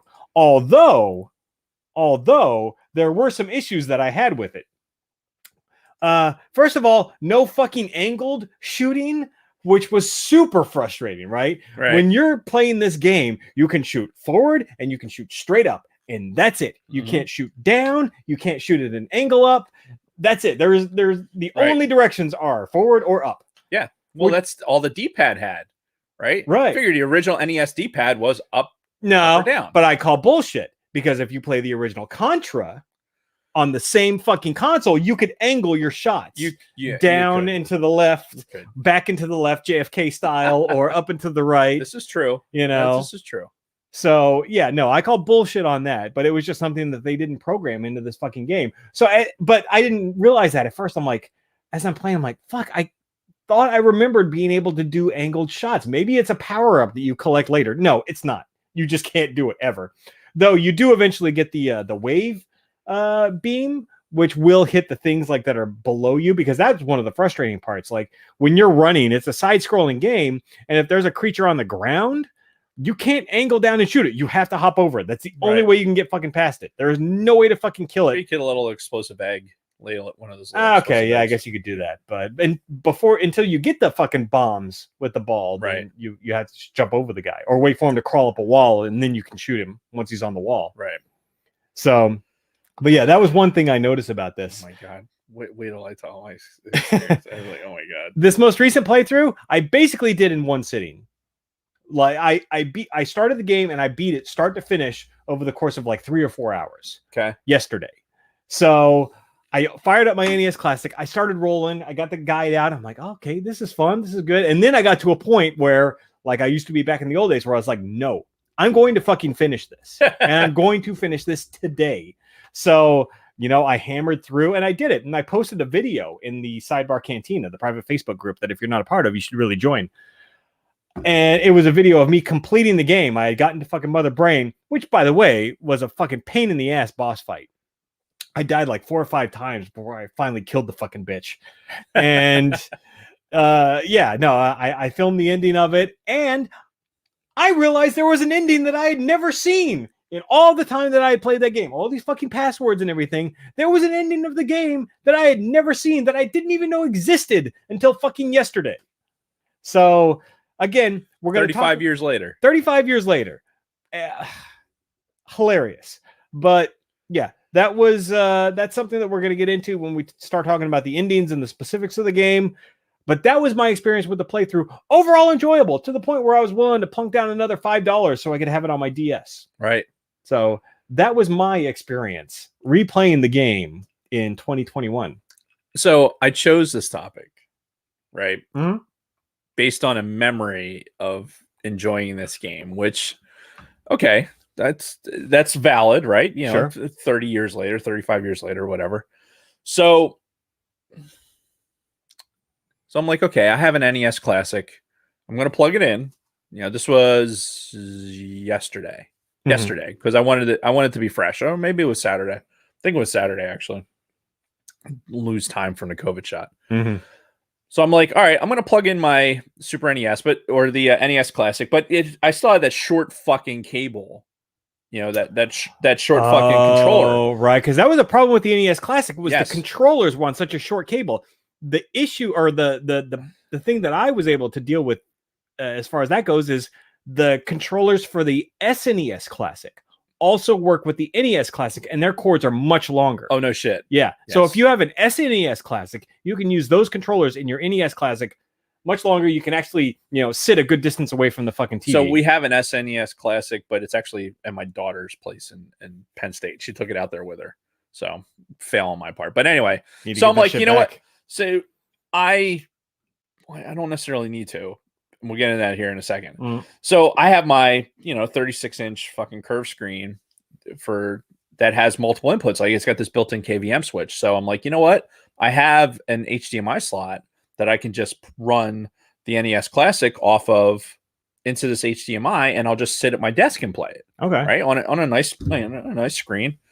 So that's what I did. I plug it in, and everything's fucking working. I'm like, oh, this is fucking great. And so I spin up the game, and I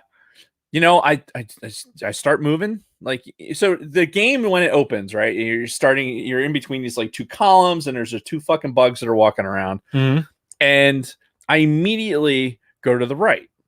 Oh no. All right. So you know where I'm going with this. Yeah. Everyone knows where I'm going with this. Yeah. So that's all you had to say is you went to the right. It's like, ooh, shit. Yeah. So I went to the right, and I start fucking, going in, okay, I remember, go here and go there, and I fucking start running into spots where I'm like, God damn it.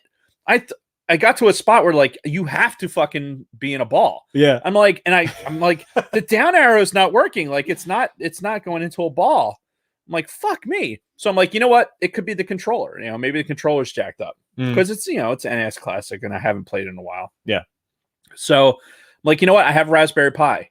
I've got all the NES titles on it. Mm-hmm. So I'm like, let me just plug that in. I'll use the same connection. I have an Xbox controller for my Raspberry Pi. Yeah, which, by the way, Xbox controllers, like Xbox 360 wired USB controllers, are the best controllers, period. Yeah, no, and they're great for, like, emulators and shit like that. Yeah, that's exactly what I have.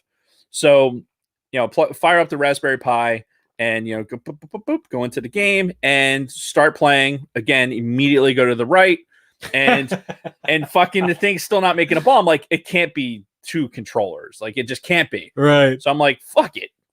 I'm not even going to try anymore. Right. So then after 5 minutes later, I come back to it, or maybe later in the afternoon, I come back to it, and I fucking I go back. I'm like, let me unplug the Pi. I'm gonna plug the NES Classic back in there, and I plug it in, and I get to that same spot. I'm like, what the fuck is going on? I'm like jiggling the controller and shit. Like I was like, what the fuck is wrong with this thing? Because I knew that you're supposed to be able to fucking go down. Yeah, and go into the ball. So I go on the internet, right? I go on the internet, like, what the fuck am I doing wrong? Basically, like, you go into my search engine, it looks like, how do you like kneel down in Metroid or some shit like that, right? Immediately brings up this Reddit subthread, like, yeah, dude, you're a fucking idiot. You need to go to the left. Like, right off the jump, you need to go to the fucking left.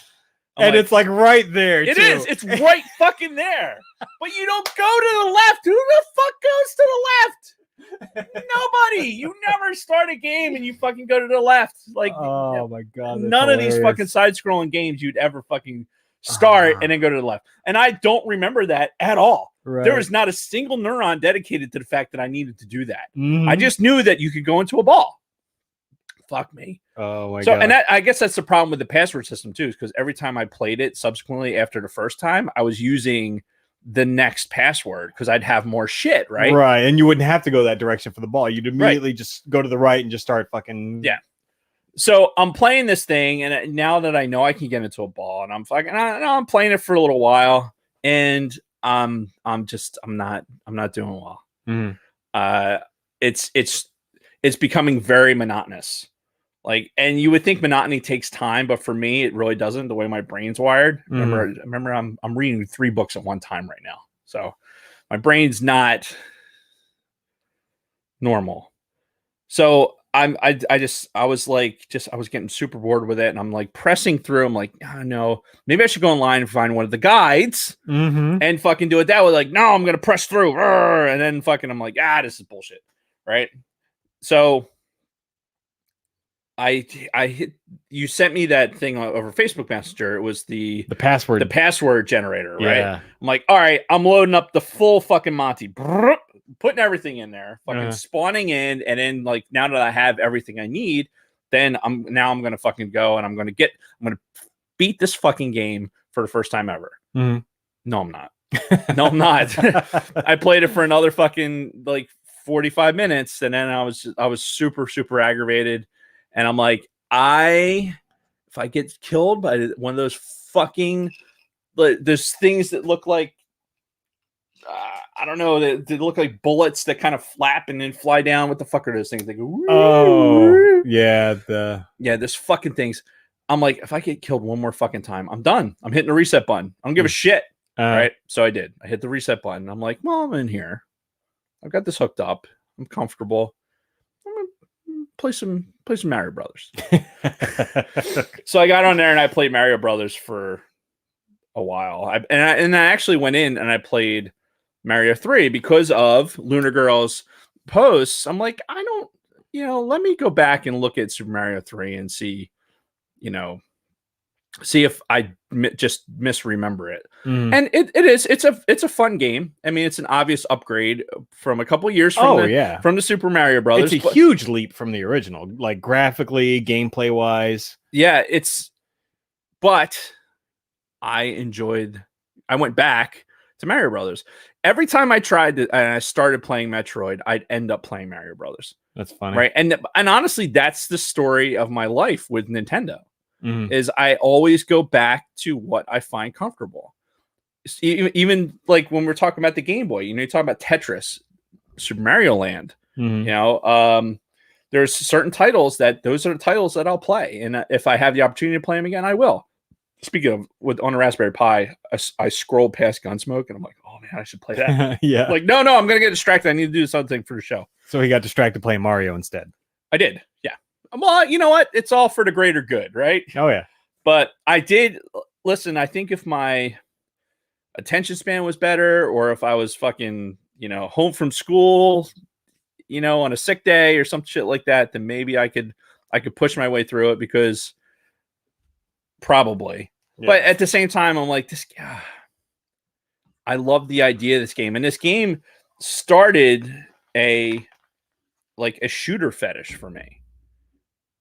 Because I like the shooter games. Yeah. And even when I was 11 years old, it was kind of like, this is what I want to see in a game. I want to fucking be a dude, fucking, killing a dude. killing aliens and shit. Yeah. We'll get to that. So, as somebody who never beat the game, how would I know any different? Mhm. Right? So, yes, Jason, we all know you're drinking Grey Goose. That out there is for the YouTube audience. Is it? We're not getting any fucking advert money from Grey Goose. Well, we should. Not from the Goose. The Goose is loose. What do you got against Grey Goose, by the way? It's just overrated. Really? It's good quality. It's better than fucking Smirnoff or any of those cheapo fucking vodka brands. Yeah. So you went Smirnoff directly to Grey Goose. Like, name another vodka brand. Military brand vodka. Which is terrible, by the way. Military Special, you mean? Oh yeah. Yeah, no. Oof. How about another high-end vodka? And don't say Tito's because I said that earlier. I don't have to sit here and answer your questions, all right? This isn't about me or my taste in Smirnoff's vodka. not even the best fake Russian vodka. Okay. Heard of Stolichnia? I have not. Stoli? You've heard it maybe pronounced as Stoli? No. Stolichnia is better than Smirnoff, but again, there's subtle differences with vodkas, like whether it's a potato vodka or it's a, you know what? I'm not even, again. This is not the vodka. I don't episode even of want the to waste my podcast. time with this. So, all right. The goose is loose. So, let's talk about some gameplay I'm all because hyped up on Mountain Dew. you kind of touched on some of this stuff inadvertently during your experience in your replay. The game is a bit of a slow burn, right? You start off with this fucking pea shooter of a fucking gun that shoots like Yeah, it goes three 5 blocks. Yeah, like It 3 goes- blocks in front of you. Yeah. Again, like I said before, you can't angle it. You can't angle it down. Nope. You can only shoot up or straight. You have to go left to fucking get a key, and one of the most important things in a fucking game. It's not even self-evident. You have to fucking, who goes left? Honestly, I'm left-handed. I didn't even fucking think to go left. Right. But even after all that, even if you did know to go left in the beginning, the game is still a very slow burn because your advancement in the game is all dictated on finding different power-ups and different like missile tanks and energy tanks as you're exploring the fucking map. When you first start off, you feel so fucking fragile. Like you can't do shit. Again, Yeah. your gun sucks. Even when you can turn into a ball, you don't get the ball missiles until later on. And you get 30 fucking energy. Like Yeah. you don't even start off with full health. You need to fucking, unless you cheat, but you don't start with a full fucking tank of gas. Yeah. You're starting out with fucking 3/4 of a tank or a third of a tank of gas, really. Mhm. And it's like, fuck you. And then while you're trying to figure out that you can't shoot down or can't turn into a ball, and the spiky thing is coming dangerously close to you. Yeah.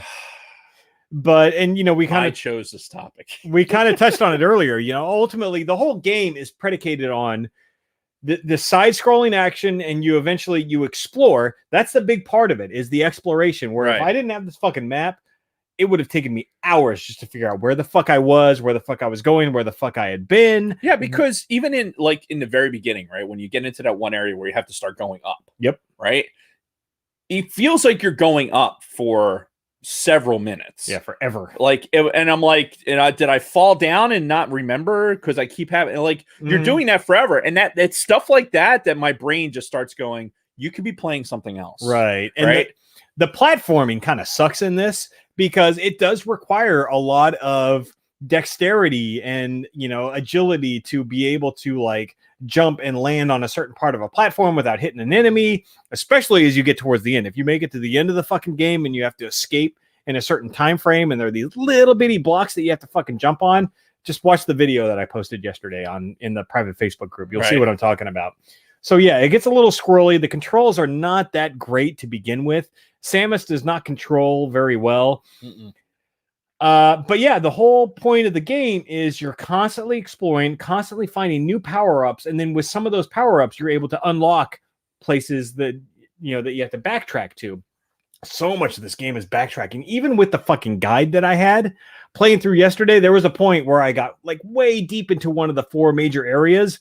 And then it's like, oh, fuck, the next part is me backtracking all the way to the left and then go fucking up this corridor and then all the way to the fucking right, then all the way down. It's like, Jesus Christ. Yeah. It's a lot of busy work is what it is. And it was fun, but at the same time, like if I had tried to play this today without the guide, I probably would have been like you. I probably would have played for an hour or two and just been like, fuck it, I can't do this. Yeah. You know? Yeah, it was a challenge.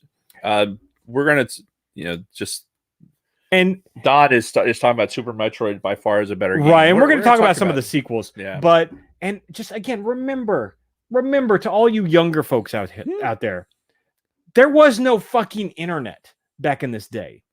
There were no fucking Prima strategy guides for those of you who grew up in the 90s and early 2000s, right? You know, where when you went to GameStop and you bought a game, they're like, oh, do you want to get the strategy guide for 15% off and blah, blah, blah, blah. None of that shit existed back in the day. You had to figure this shit out all on your fucking own. But again, when you're 11 and you ain't got shit else to do, right? Fuck, it was great. Well, and we talked about it a little bit when you brought out the Bible. Like some of the original cartridges came with instructions that had things like maps and shit like that. This was not one of them. Yeah, like the role-playing games, especially your Dragon Warriors and your Final Fantasies of the day, had good detailed maps and gave you a better idea of where the fuck to go. Yeah, or you either had to fucking somebody had to get the Nintendo Power that had like this fucking, hey, look, we're going to show this map. That is true. At a particular time. Yeah, Nintendo Power would do that sometimes. They would have mini guides within the game of one specific game that month. So hopefully the fucking game that you were stuck on is the one that they featured that month. Yeah, and it was challenging. It was challenging back in the day for somebody that didn't have a resource. Right. Like at all. It was all the kids in the neighborhood, our collective fucking genius trying to get a particular group of passwords. And for somebody like me that wasn't like, aside from Mario Brothers, that like didn't finish games, like it was a challenge that I wanted to face, but then Gunsmoke. Yeah.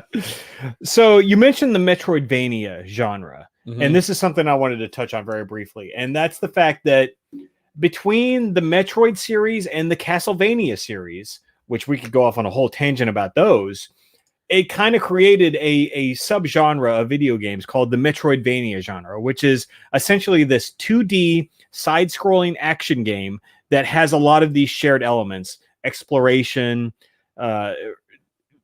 advancement through power-ups, and then backtracking through certain areas to unlock new areas.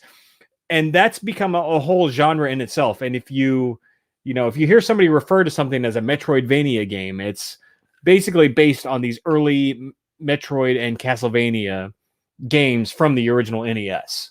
So, and I wanted to bring this up because probably the most popular game of this genre, I have still to this day never played.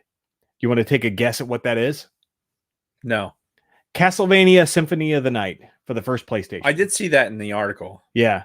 That never played it myself. That is probably the most beloved game of this genre, and I have never played it. It was never on my radar when it was out, and it's been hyped up so much to this point where I know at some point I need to dedicate some time to play it, but I just haven't. And it's gotten so far into my rearview mirror that it's like, fuck. Is it gonna be worth the hype at this point? Because I mean, people fucking love this game. Like the following that this game has is unbelievable. Like people fucking jerk off to this game every night. And I'm like, I don't know, man. I don't know if I want to, or if I even can dedicate like the time in my life to play in another game like this, especially one for a later console where it's probably a lot more complicated and it's going to require a lot more hours invested. I don't know. What console was it on? It was the first PlayStation, PS1. Okay. Yeah, Castlevania Symphony of the Night. I know, and it's got a shitload of sequels.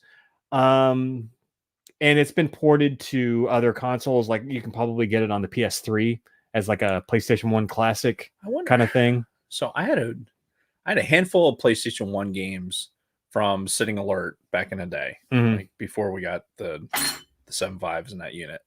So I'd sit there on Alert, and I had a DVD folder full of PlayStation 1 games and had a modified PS1. Oh yeah, had one of the. We all did back in the day. Yeah. So that was another thing about Gen X. We were the pioneers of software pirating. Yeah, software pirating and fucking opening up a PlayStation to fucking solder in some extra fucking shit. It was 2 fucking solder points. Yeah, it was super easy. Yeah, it was. So or hold on, hold that thought. Some of us also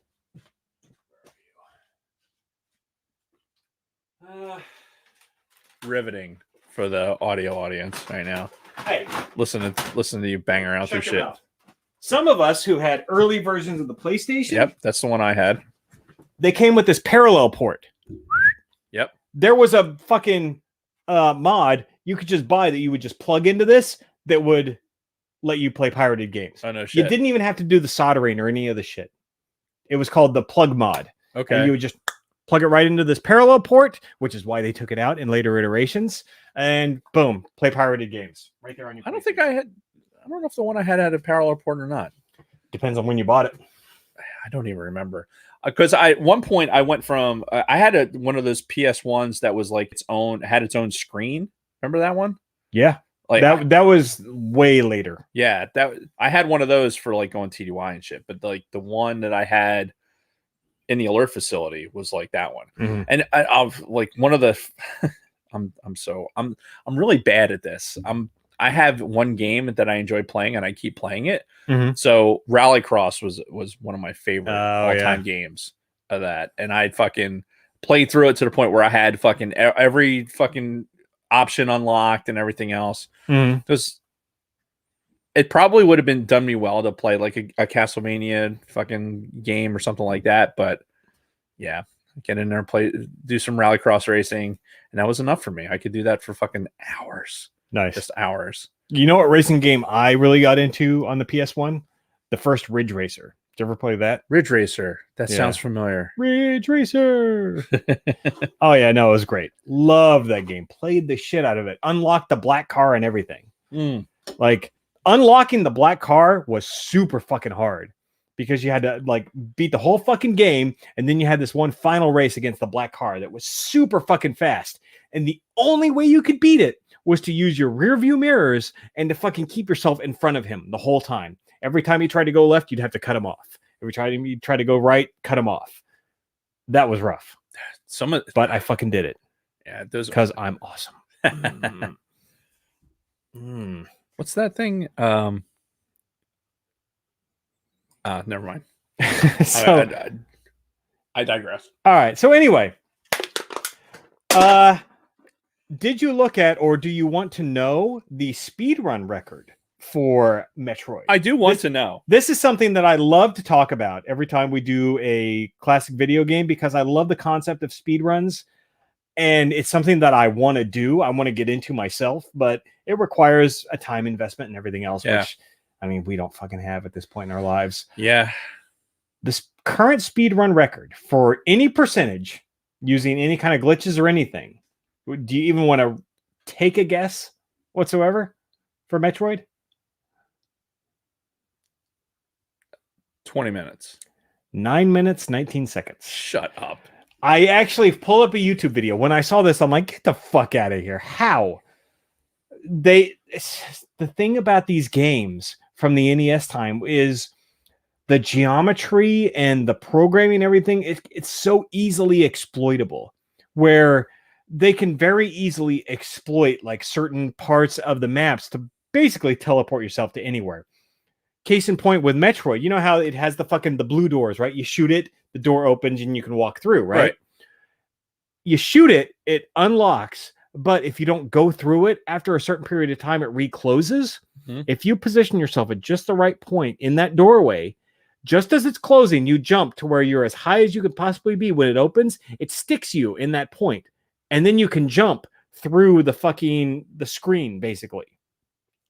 Weird glitches, weird ways to exploit the fucking graphics. And it's basically, there's a way you can transport yourself to the final fucking boss without having to do much of anything. Beat it and then get all the way back in 9 minutes. Yeah. Jesus Christ. Yeah, no, it's fucking crazy. So, dude, it took me 9 minutes to fucking kill the first fucking little spiky thing. And this current world record, 9 minutes and 19 seconds, was set 3 weeks ago. So this is not something that was set years ago. 3 weeks ago, somebody just broke this record. So this shows you how much people are still constantly focused on trying to break these current world records. That's awesome.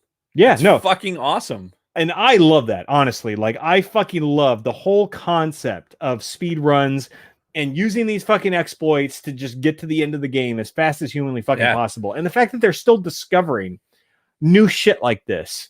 Well, it's great. I think I talked about it in the beginning of the show, or maybe it was offline, but I'm big into the zombies game, right? Mhm. So, and zombie speed runs, I watch these YouTube videos all the time of these guys doing the zombie speed runs. Right, the Call of Duty. Yeah. And it was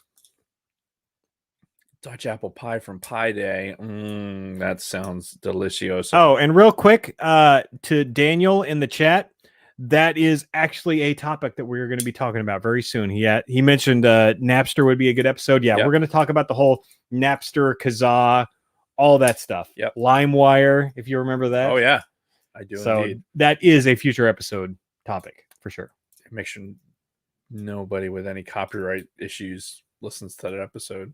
Yeah, whatever. Or we were kids, and really they have no way to prove it. Yeah, allegedly. We'll just start that episode off with allegedly. Right. Allegedly, we downloaded all this music back in the day. Allegedly. Oh God, I got some stories. Ooh, I don't know if I should even tell those stories. You shouldn't. You really shouldn't. Yeah. Especially LimeWire. No, it was Kazaa. Ooh, God. Really? Anyway, before you get yourself in trouble. Yeah. Yeah, the speedruns. I love the idea of it. The only problem with the retro games speedruns that I watch, because I watched some Mario ones. Mm-hmm. Excuse me. Holy shit. Oh my God. Oh, I'm so tired. It's daylight savings. Fuck daylight savings. Yeah, I guess so. It pisses me off. It pisses me off watching these kids speedrun these fucking games. Why? Like, watching Mario and because I felt like, especially Mario Brothers, I when I was able to fucking on the old Wii, right? When you're able to download stuff from the Wii store and got Mario Brothers on there, and I'm like, oh, fucking, I'm gonna plug this in and fucking and play it. And the kid's sitting there watching me play this game and knowing where to jump, knowing how to do all this thing, getting up in the fucking top of the screen, running, hit the warps, do all this shit, right? And I was good at it, and I still remember all the fucking jumps. I know the timing and everything else. It's one of the few games where I can do that. And the idea that somebody could do it at like this ridiculous pace that they're fucking doing it is just like, I could never do this speedruns, because if I just came even close to it, it would drive me insane. It would drive me insane because I'm like, oh, I'm doing my absolute best and it's still not good enough for this guy. Like, I'm trying in my old age to be that, like, I know that I'm not going to be as good as this person because of what their aptitude or the time that they get to spend doing this fucking shit. To get these kids making fucking tens of thousands of dollars just fucking making speedrun videos on YouTube, so good on them. I'm glad that they can do that. And I enjoy watching it for things that I know that I couldn't play to that level. But with some retro games, I look at it and go like, these motherfuckers, it just pisses me off. Like, if you did it, if you decided to do it, I'd be like, I know you come from a place where you have fucking analog televisions and sitting here in the studio, multiple analog televisions to hook up all of the old consoles to be able to do this shit on the original fucking platforms. Mad respect for that. But just some fucking kid figuring out how to exploit a particular thing in Metroid, that shit just bothers me. And the fact that some of these kids weren't even born when these fucking games came out. Right. Again, that's rough. It's these little bastards. All right, let's pivot back to Metroid for a couple things, because there's two other things I want to talk about real quick, and that's the ending and the password system. So let's talk about the endings first. So this was one thing that, again, most people in our generation, unless you knew somebody who had already beaten it under a certain amount of time, you had no fucking clue, because the manual that came with Metroid referred to Samus as he. He is this bounty hunter. He is this person that's been sent in to do this thing. He is all this, blah, blah, blah, blah, blah. you fucking play through it. If you beat it in under a certain amount of time, you get this ending screen where it's you in the fucking suit, flashes happen, and then boom, you get the ending with whatever time it is. And if you did it in a certain amount of time, it would be Samus, the female, in her fucking like either zero suit or in a fucking bikini, depending on how good your time was. I was completely floored the first time I saw that. I was one of these people that discovered this for the first time as I fucking beat it in a certain amount of time. Like, Samus is a fucking woman? Whoa. Holy shit. No, I had no idea. As somebody who, like, the first time I saw that sequence for winning the game was watching your video of it yesterday. Really? Yeah. Well, I mean, but it's been no secret in subsequent, like in the sequels and everything else. You would have that to. Samus is a woman. You're assuming that I would have like gone back and somehow vacuumed up that piece of information. Never. It never once. Really? It never once came across my cross check. Get the fuck out. Yeah. So again, but that's good. That's good on Nintendo's part because that was a very well laid secret that was a payoff for those of us who, put in the time, put in the work to actually beat the game in under a certain amount of time and unlock it. And the beauty of that is if you played through it enough and unlocked the Samus, the Zero suit where she's in like the full body suit or in the bikini, you got to play as her in the female form in subsequent games.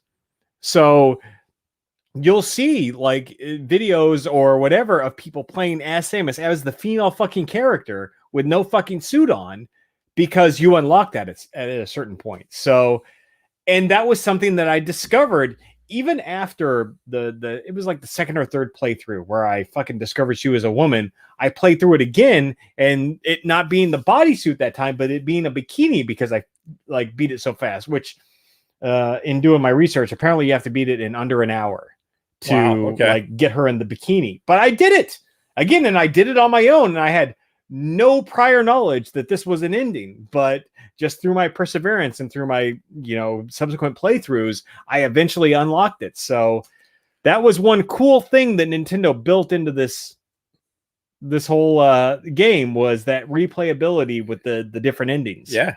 No, it makes me sad that I guess I never got to have that ending experience. Right. All right.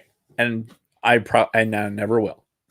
Honestly, I'll watch it online and maybe I'll sit here and watch you do it, especially if you're going to do it in under an hour. But yeah, that would be tough. Yeah. Like it.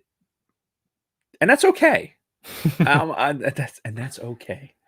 It just is. I just never had that desire. Never had that burning desire to fucking, and what's interesting as I sit here and think about it and verbalize it, very few games had that payoff. Yeah. Right. Very few gaming experiences had that payoff at the end where you're like, oh, wow, this was worth it. Where it wasn't just the fucking credit sequence. You get a couple extra panels and a credit sequence. Like it was something worth trying to do again. And there are very few games that I played. Now, I'm not saying that those games don't exist. I'm sure they do. Right. I'm not such a consummate gamer that consummate gamer. How much have you had to drink? Not enough to be like that. Yeah. Yeah, it's that bit where you talk faster than you think. Anyway. Yeah, I just never, the few games that I did beat, like there was no huge payoff where I was like, I need to beat every game I ever played. Like just didn't care. That's so different for me because if we dig into the Bible, I actually started listing all of the games that I had beaten. Games I have beaten. I am the game master, as I used to refer to myself. So this is the list of all of the games that I had beaten up to that point. This was all like NES. What was the last one? What was the last one you beat? Final Fight on the Super Nintendo. Okay. Was the last thing in my log. Wow. We can delve into that at another time.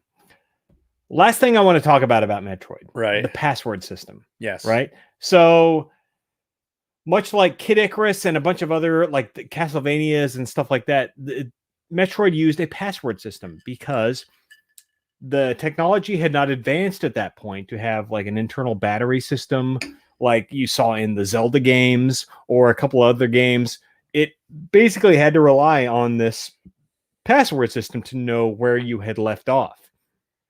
And there were some secret passwords hidden throughout it. The Justin Bailey is the most famous one, where you type in Justin Bailey and then all dashes in the second line. And that would, I think that would unlock you already playing the female Samus at a certain point in the game. But there were a lot of crazy passwords and stuff out there. Like you saw the 999 and then the KKK in the second line. Yeah. That was another secret password thing, but it was a good way to keep track in an era where you had no battery backup or hard drive or anything like that. But one of the interesting things that I ended up doing, because again, as a bored 11-year-old with a very small library of games, you don't have much to do. So something I would do is I would literally go into the password system.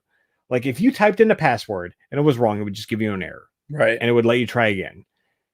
I would go in there and I would just constantly just hit A and the fucking directional button and it would just like constantly be changing the password until like it took one of the passwords.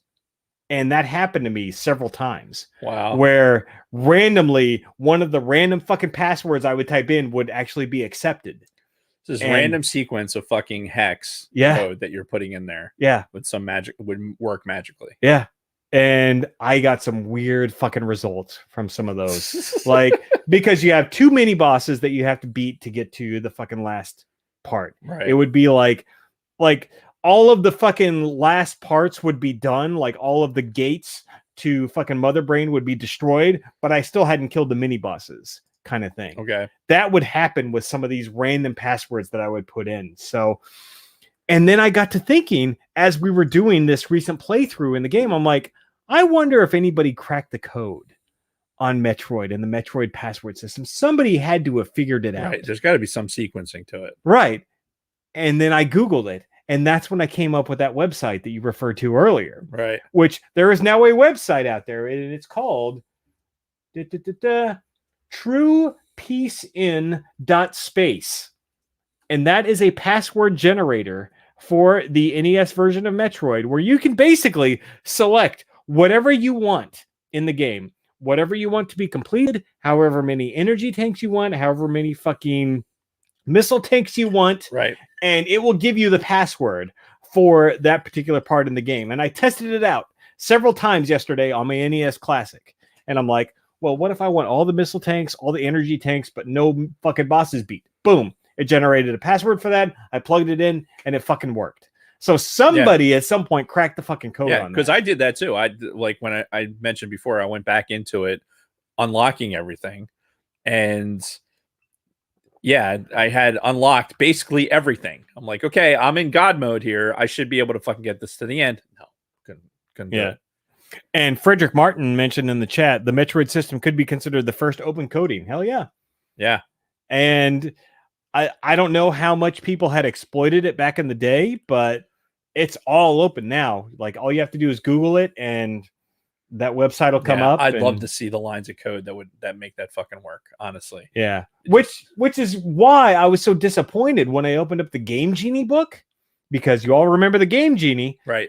It had tons of codes for tons of games, very few entries in Metroid, which is like, that's you weird. can, and you know, Rick had mentioned that a little bit about the Game Genie before, and I know we talked about it early in the episode. Mm-hmm. But yeah, Game Genie is a whole fucking episode on itself. Oh yeah, because of what that enabled. Mm-hmm. You know, that it caused Nintendo to completely redesign their fucking console so that the fucking thing couldn't fit. Top loader. So yeah. I know. Do you have a top loader? I do. Of course you do. Who the fuck am I asking? Are you walking heavy on purpose? This is my top loader NES that I have, which the Game Genie will not fit into. That's fucking hilarious. Yeah. And you could put out something like that because, like, oh yeah, you know how you had to fucking work the damn thing in there, like you were trying to find the G spot. Yeah, no, you don't. The top loader, it takes all that away. It did, and you know, Sega had already been doing it for a while, so it's not like, Sega. yeah. We're gonna talk about the Genesis. Like the Genesis was a unique system. Yeah. And it had a lot of good shit going for Well, it. look, I think we need to talk systems in general because the TurboGrafx was one of those that was way ahead of its time. See, that's one of the ones that always eluded me. Like, Yes. I never got a chance to play a TurboGrafx. Yeah, one of the neighborhood kids had TurboGrafx, and he had the TurboGrafx, the system, right? Then he also had the fucking portable. Yes. This played the same fucking games. That's what was like mind-blowing. And Yeah. even to this day, we're still not at that point. Yeah. Except for downloadable content. But we're still not at a point where you could take the same fucking cartridge and play it like you would in the regular system. Yeah. It was fucking brilliant. Splatterhouse was my big TurboGrafx. Oh, yeah. Splatterhouse was dude with the fucking hockey mask Yep. and the fucking 2x4 just blah. You want to talk about this the simplest gameplay ever? Fucking see shit, hit shit. I'm all about it. Yep. Anyway, moving back to Metroid. Any Yes, last Metroid. words on Metroid? No. Before we... Listen, I subjected myself to this, and I was really, there was a part of me that was really hoping that I would be able to play this to the end. Being a little bit older, having access to the internet and to all this other things, I really thought that I could do it, and I just couldn't. And that's okay. Yeah. I mean, it's not a game for everyone. I'll say that. Okay. It's not okay. It has all of the trappings for things that I would enjoy if I didn't have the attention span of a goddamn toddler. Right. And if you do have more of an attention span, if this style of game is your style and you've never played it, or even if you have played it before, I would recommend getting a guide.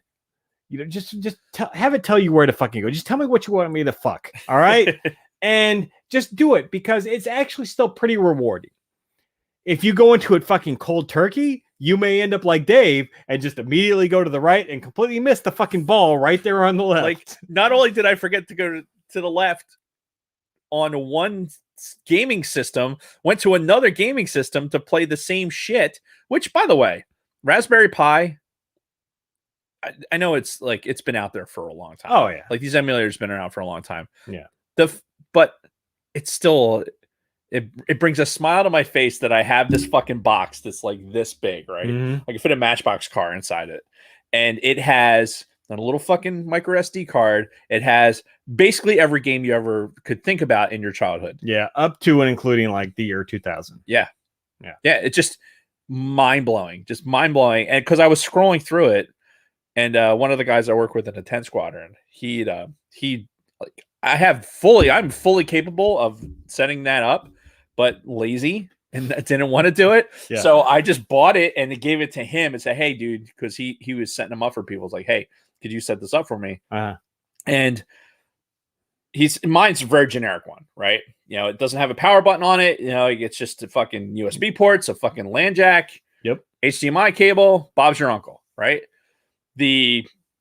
One of the ones he made for somebody else in the squadron it's basically the NES Classic chassis, right, with a Pi in it with the power button. I'm like, ask him how much he wants for a custom job like that. Yeah, all right, I'll ask him. Yeah, because I'm like, I have a Raspberry Pi. Like, I hollowed out an old PS1, right, and put one in there. But like, I'd love that NES chassis. I'm assuming he's like 3D printing the thing. He's not. You just get him on Amazon. Yeah, whatever. But yeah, ask him. I'll ask him. Yeah. Because honestly, it's worth having somebody else do it. Indeed. Just because. Well, and yeah, we mentioned this last week where I would much rather pay somebody to fucking change my brakes than do it myself. That's... I see. Brakes are still a hang up with me. Well, then why don't you go out and change the fucking brakes in my fucking Mazda 6 right now? Because they're damn near at the end of their life cycle. And driving to work tomorrow is going to be a little bit of prayer and a little bit of, pucker factor. So how noisy are they being? Jason, that's what happens when I press on my brake pedal. Jason, buy less CRT televisions and fucking get your brakes done. I'm not doing it. I'm not doing it for other people. All right, sorry. I'm just saying. Unless you give me money, but I'm not. I still don't want to do it. Yeah, because it sucks. But for me personally, like, especially going someplace and knowing that some fucking jackwagon is going to be putting their little dick beaters on something that I know I could fix better myself, I have the tools. I can do it. It's just an afternoon of actually not even afternoon. Breaks I can do pretty quick.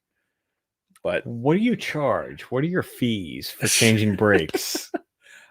No, I'm not doing it. Yes, yeah. See, exactly, right? Because you would rather do something better with your time than to change some fucking brakes. Honestly, on some... it's a physical thing. Like like I'll pay the next day. Like I won't be able to use my hands. I'll have the Lego hands because I got to put torque through wrenches and all this other stuff. But which is also why my fucking Escape needs brakes right now. But then, like when Kate had her, when Kate, I had to work on Kate's car this last time. But when I did her fucking brakes and her suspension, I'm like, I'm not gonna pay some fucking dickbag who's gonna charge me hundreds of dollars in labor to do something that I could fucking do. Just can't do it. So when you push on your brakes right now, does it feel like two people are just like grinding two pieces of metal together? No, because that's what it feels like right now when I push on my brakes. Like so you really need to get that done. I do. I really do, but I'm not going to do it myself. No. And if, like I said, there's just a couple of things that I just don't like having other people do, even though I can afford it. I can't take this thing off the screen. There it goes. All right. So anyway, to close out Metroid, Mr. Roscom says, if you've never played Metroid before, play it, get a guide, have it tell you where to go. I think it's worth it. I think it's worth playing through Metroid once in your life.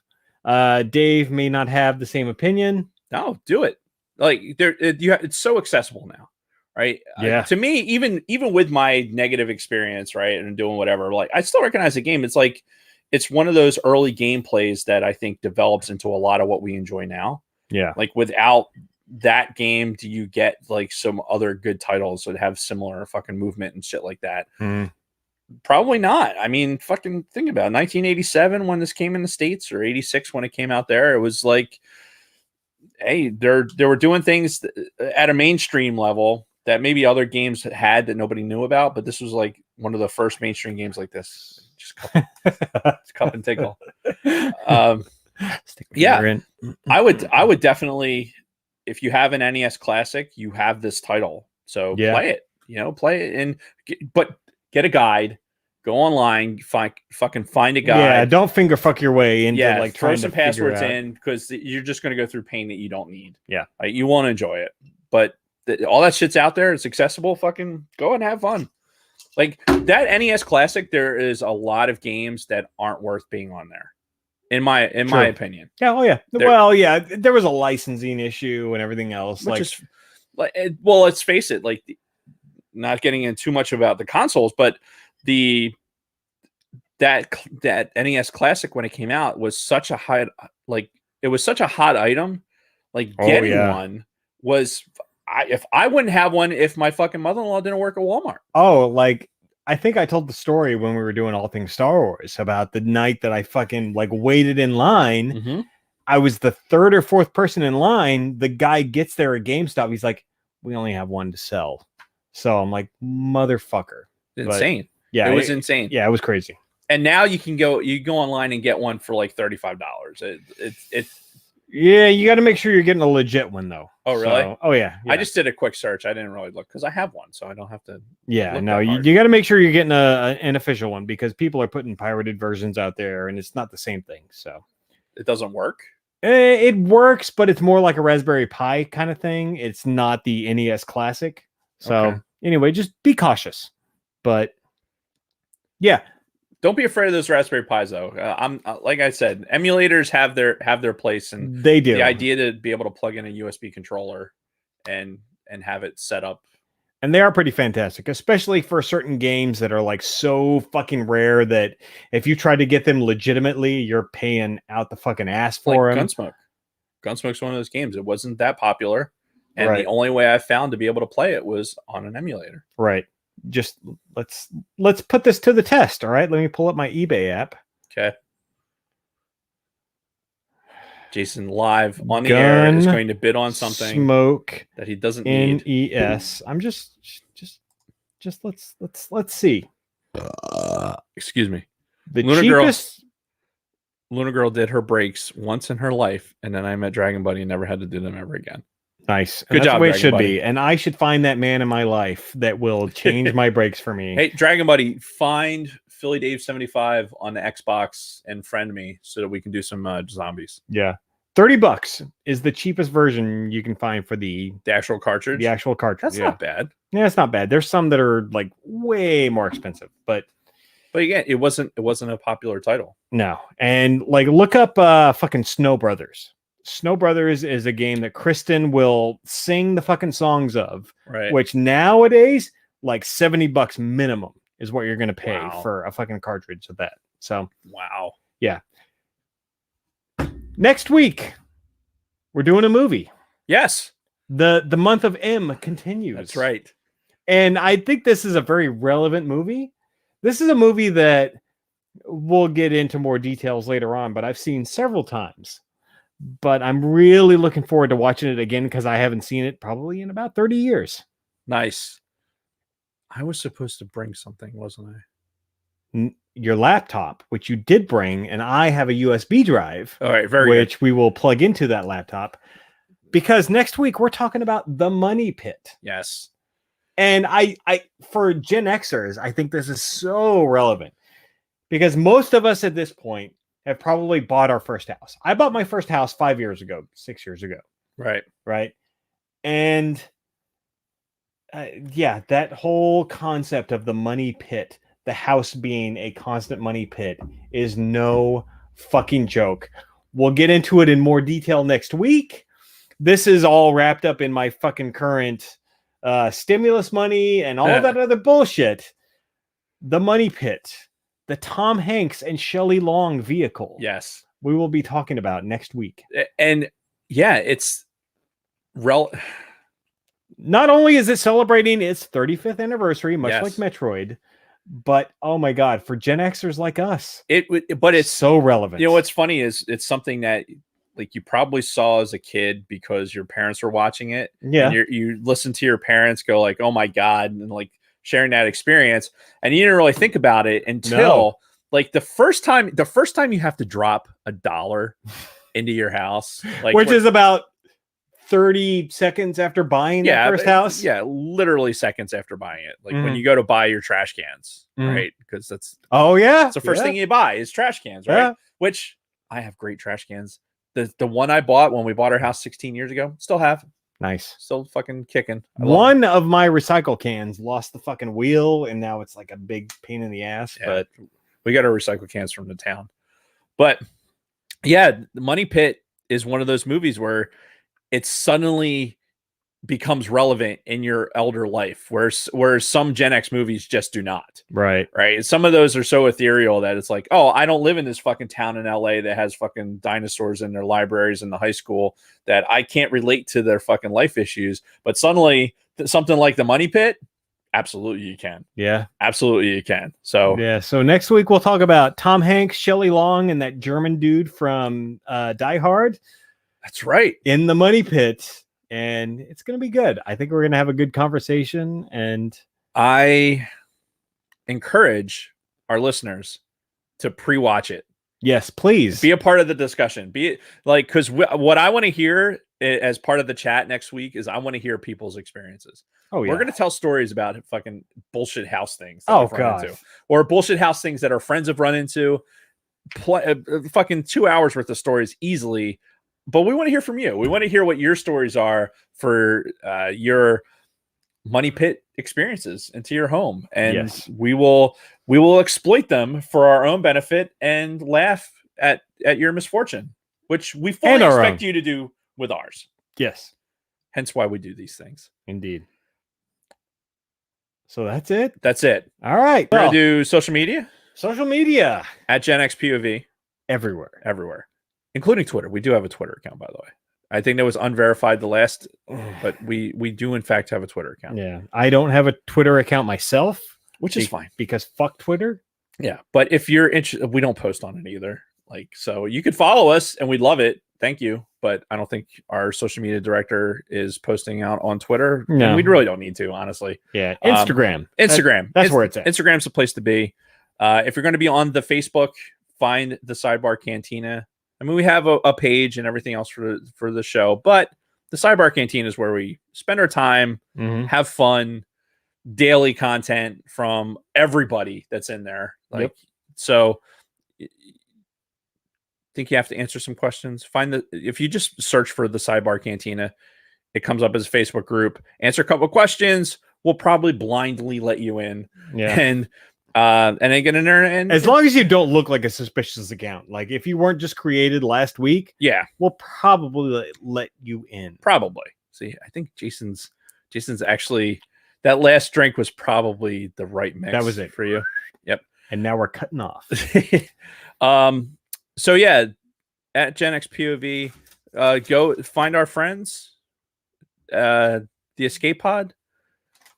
You can find them on all your, first of all, you can find us on everywhere you get your podcast from. Find us on YouTube, subscribe, like, do all those things. Smash that like button for this fucking video, pretty please, and you will do it.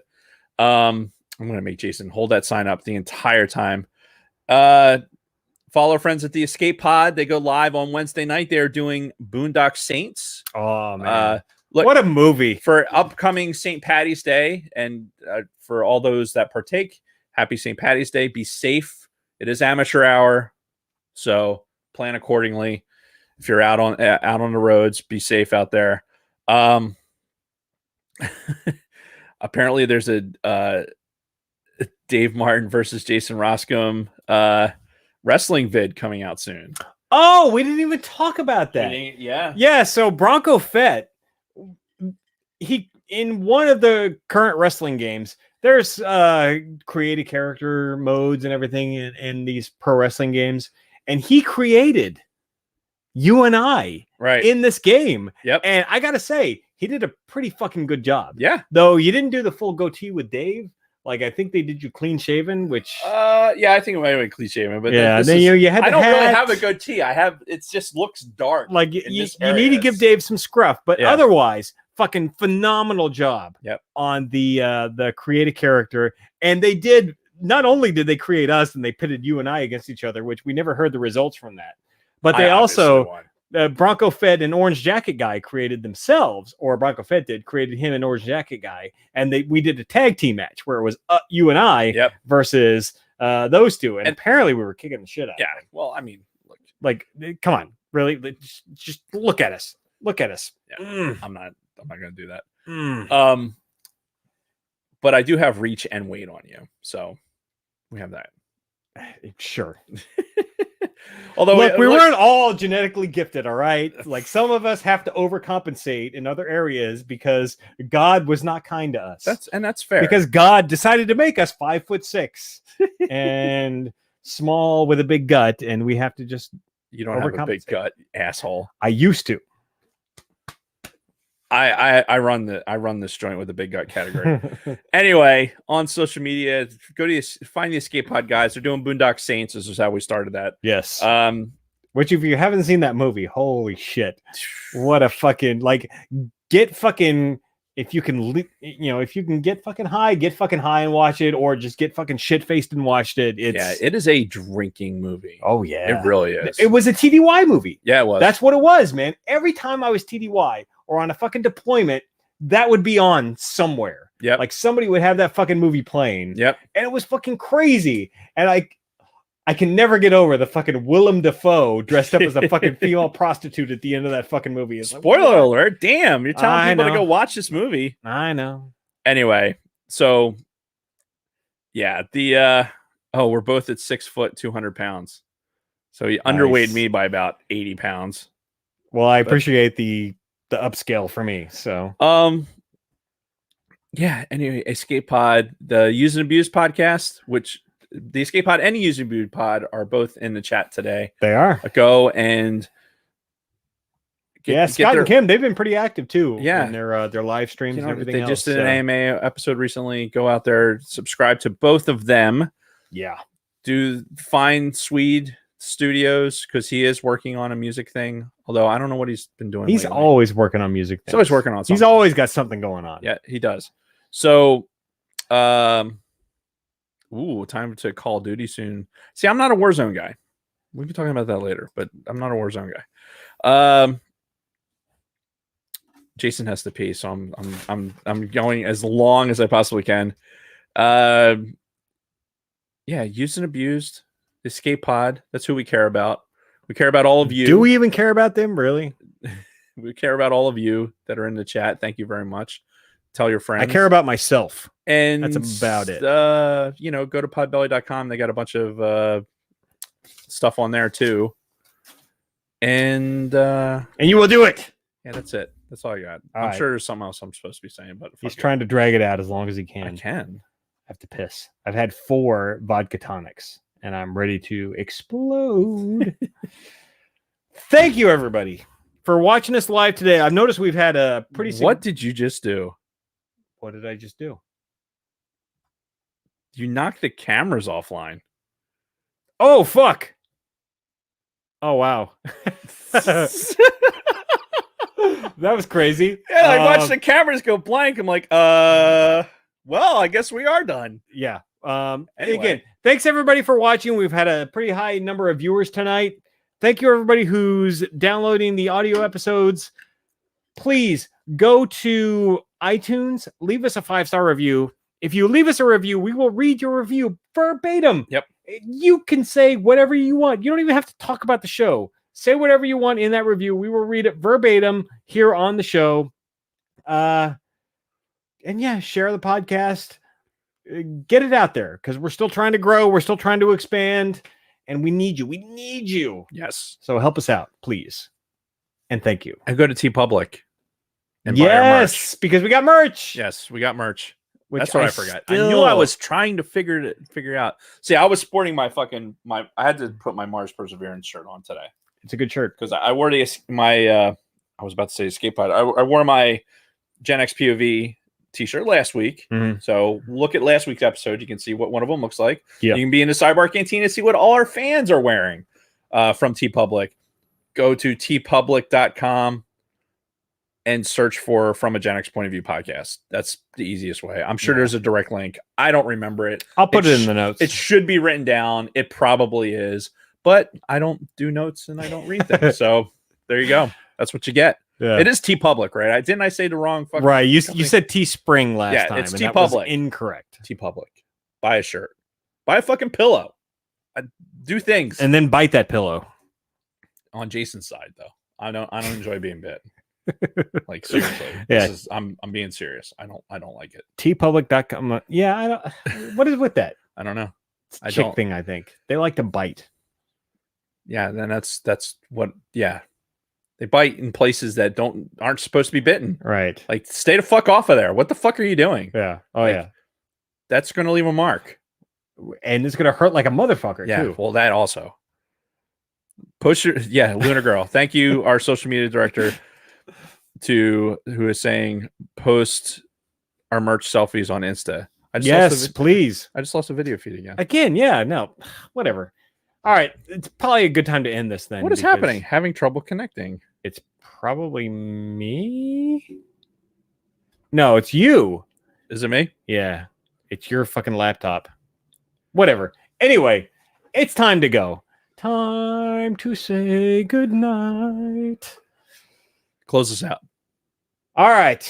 Thanks everybody for listening. And remember, everything we told you today was true from a Gen X point of view.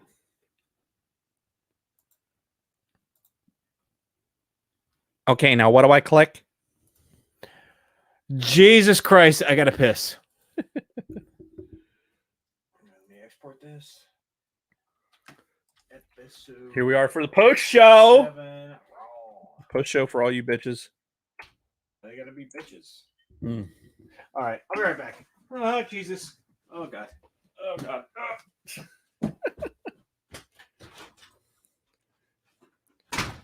You know what it is? It's this. I have this bastardized. What the fuck? I have this bastardized connection. It's like because this laptop's USB-C, right? So it's the USB-C into an adapter that has like USB ports plugged in, regular USB ports, and then it has a LAN jack at the end of it. And Jason's LAN jack doesn't have a fucking clip. which is unsad, honestly. It's such a for people that fucking know things about LAN cables, this should not be a thing, but it is, and when it wiggles loose, it creates issues. Duh. Dragon Buddy played Outbreak. Isn't it the fucking best? I'm so enjoying Outbreak. I am having issues getting past like level. I'm still haven't broken 10 yet. I had a real good run the other day, but then had to pause it to like go do like stuff, and ended up. The problem with pausing a game, for me especially, is like when I get back into it, I'm not in that same mindset. So immediately, even though I'm stacked, have everything I fucking need, I fucking get in there and I die. So, you all right? Oh, that was good. Couldn't have hurt that bad. Oh, it didn't hurt. It was a relief. See, I've had to remember when we were driving to Rochester in that fucking van, right? Yes. And I had to pee so fucking bad that on the way to Rochester, on the way to, when we had fucking all that crosswind, and I'm like, I'm driving this 15 packs van. It's like fucking 50 mile an hour. We're driving through the mountains of fucking upstate New York. Yeah, and I got like 3 units of fucking aileron trim into this fucking van. Yeah, to steer into the crosswind, and I had to pee so bad, and I'm like, oh, just wait for rest stop. Yeah, the rest stops never came. And I finally got to a point where I was in so much pain that I'm like, I don't care if I have to jump off this fucking bridge.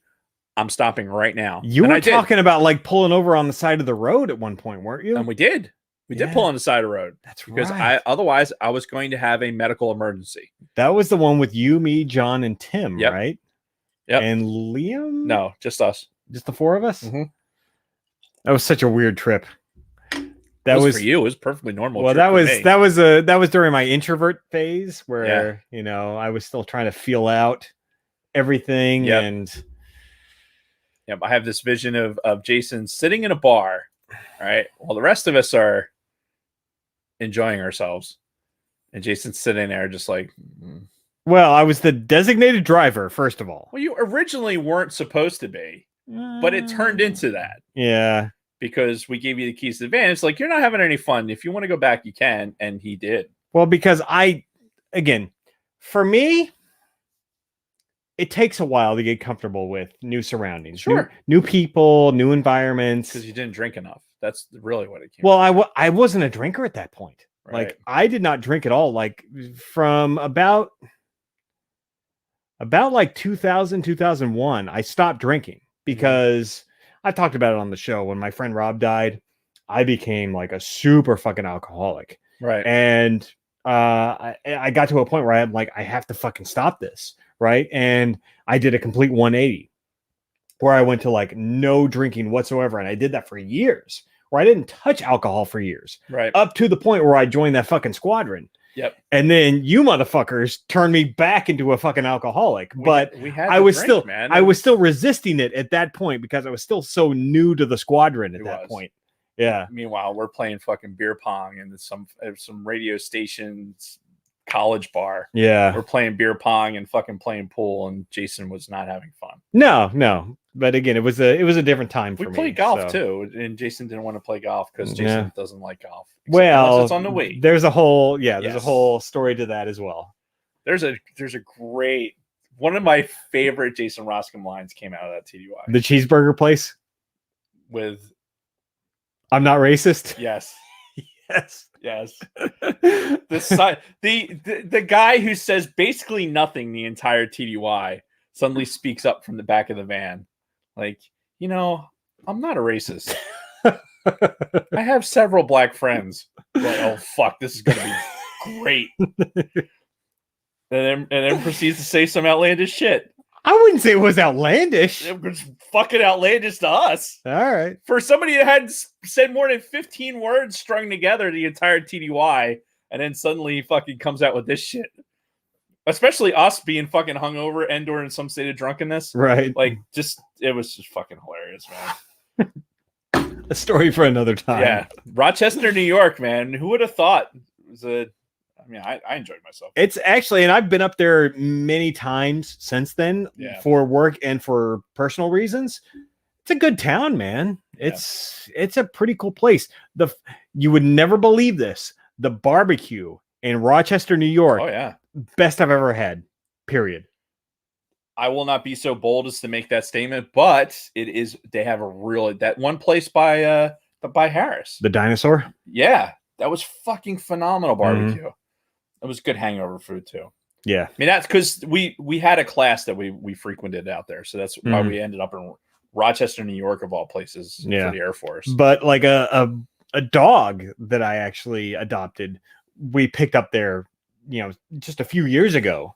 So yeah, I've been up there several times for both work and for pleasure. It's one of those places that like gives New York a redeeming quality because it's not New York City. It's very different. Yeah, it's very different, but it's cool. It's a pretty neat place. Yeah, home of Kodak and Wegmans. Is Kodak still in business? Yeah, don't you remember Kodak had that huge thing? They got like a government contract or something, so there was like insider trading. So suddenly the Kodak stock went like bananas, and then I hadn't heard that. They found out that that there was insider trading, and they ended up fucking canceling the contract. Oh, yeah. So it was a whole thing. Hold on, I gotta look this up now. So Kodak for a quick minute was actually relevant, and then people got a little fucking excited, and then suddenly it was not so relevant.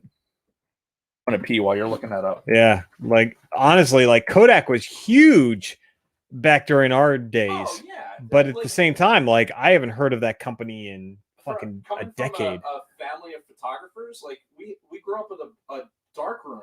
Yeah. In our basement. So all everything was Kodak. Except for the cameras. The glass was crap, but the developing. Yeah. Headquarters, Kodak Tower, Rochester, New York. Founded in 1892. Let's see. We got any controversies? Better Business Bureau, patent litigation.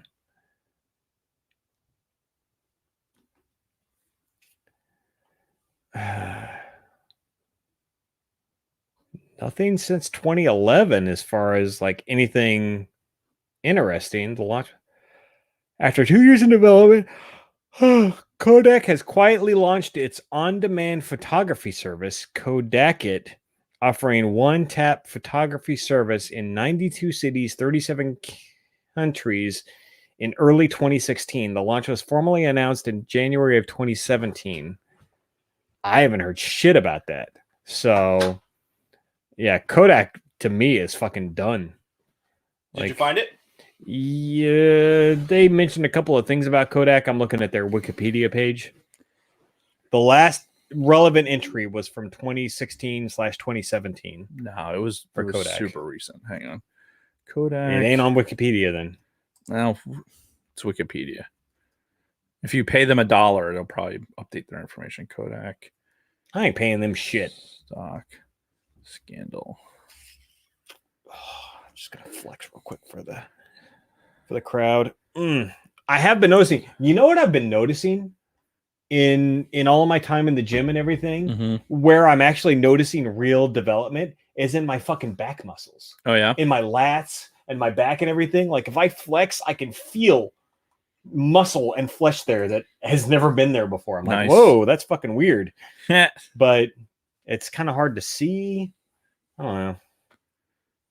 Just take it as a positive and fucking keep going, man. I mean, it's just it's one of those weird things where I know you focus on back a lot. Back is one of the better muscles that you're supposed to focus on, but I don't know. Nobody ever sees it. Dude, I swear to God, the only reason I don't have just debilitating back pain of all the issues that are with me, like I have upper like back neck issues, but like lower back, when I was training for swimming and we're doing a lot of stuff in the weight room, we'd do these fucking reverse sit-ups, right? Where you're like in the you basically put your legs in the thing and you gotta lean over. Oh yeah. And you do this number. Yep. We used to do that with 45 plates. Damn. And like it was just a really great way to balance your core, because you don't think about it, but core was so important in swimming because it's your foundational structure for everything that you're doing, right? Especially when you're exerting something athletically.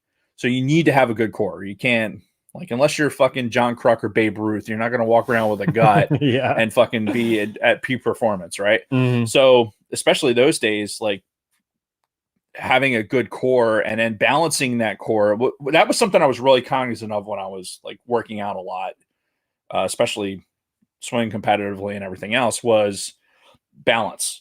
Like, you Yeah. have to balance that workout. Otherwise, you're going to be working out muscles that are going to start pulling things out of position. Then you're going to start having pain in areas because you're doing that. Oh yeah, and that's real. I know that firsthand. Yeah. So balance and doing all these things, which, you know, I was super, super lucky. I had a good group of people that kind of knew what they were doing.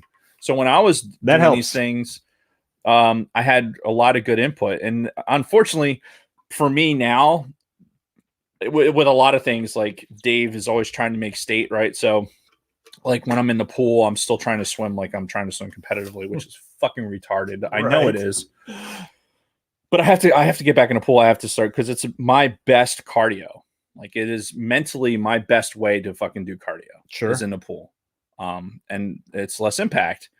But, like, all those things that I learned in my, you know, those days of competitive swimming, and even through my early days in the military, a lot of those things that I learned, I try and apply now to a 45-year-old body, that it doesn't always add up. Right. So it's really, it's hard. It is hard. Getting old is fucking difficult. It sucks. And that's what us Gen Xers are learning, right? Yeah, no shit. We're learning that getting old fucking sucks, and you just can't do the shit you used to be able to do. But it beats the alternative. What's the alternative? Not getting old? That it does not beat the alternative. No, at all. Getting old beats the alternative of being dead. I'll give you that. Yeah, so you got to think positive. At least I'm not dead. Exactly. Right? There's your PMA. Like, you know, as bad as today was, at least you're fucking, you know, you're converting oxygen into carbon dioxide, and you go to bed and wake up tomorrow morning and convert some fucking oxygen into carbon dioxide tomorrow. And if you get something out of it, like play a video game that makes you happy, or fucking save the world, you know. And I mean, that's fair, because let's be honest.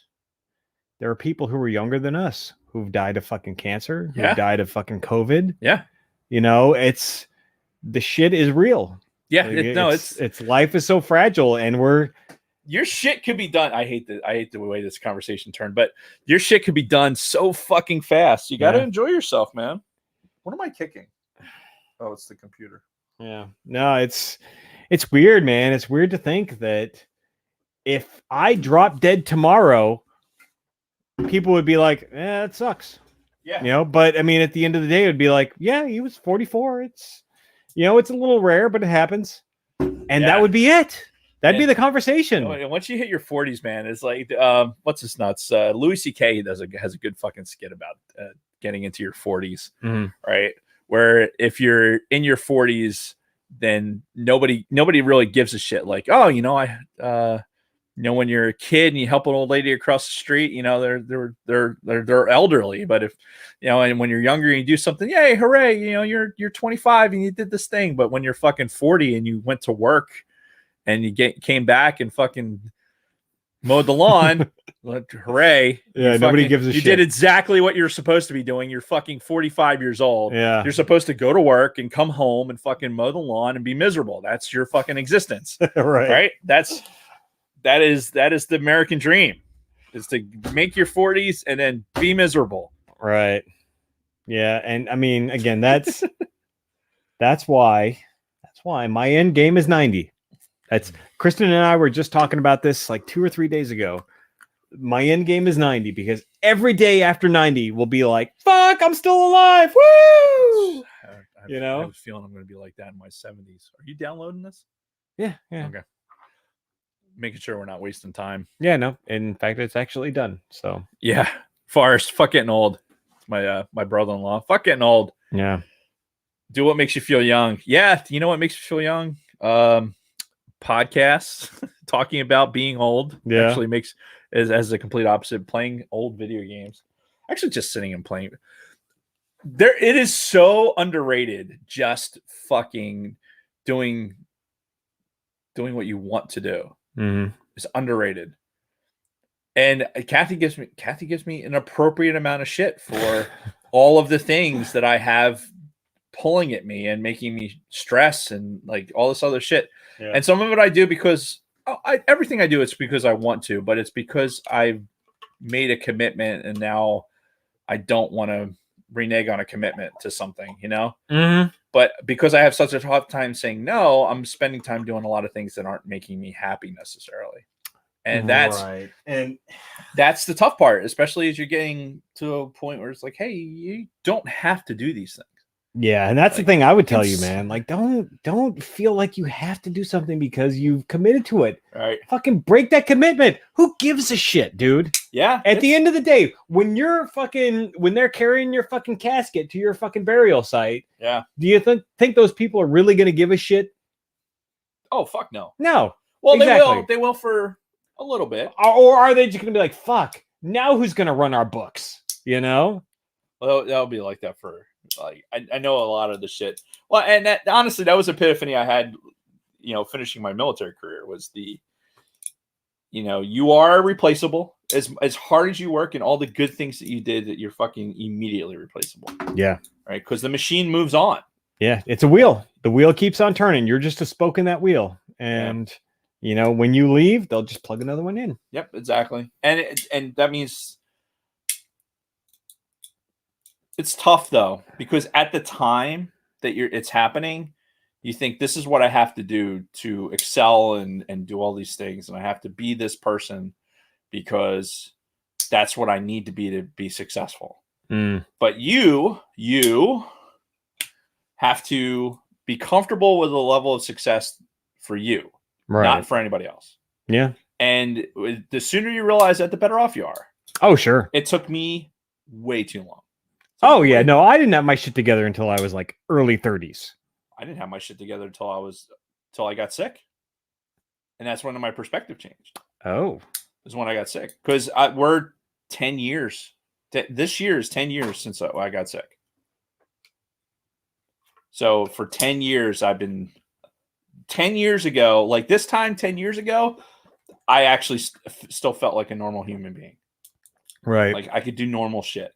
I remember those days. Yeah. Normal Dave. Normal Dave. No thyroid, no any of the other no pain, bullshit that you've had to deal with. Aside from a knee injury that I had surgery for, I was pretty healthy. I do remember that too. And yeah, then it all changed. So this year's an interesting year for me. Yeah. Because it's that 10-year mark. But yeah, like it's that sometimes you need that giant slap in the face to change direction. But yeah, if you learn nothing else from this diatribe, change for the better. Like do stuff for you. That doesn't mean fuck everybody else. Like there's people that you care about and that care about you that are still important.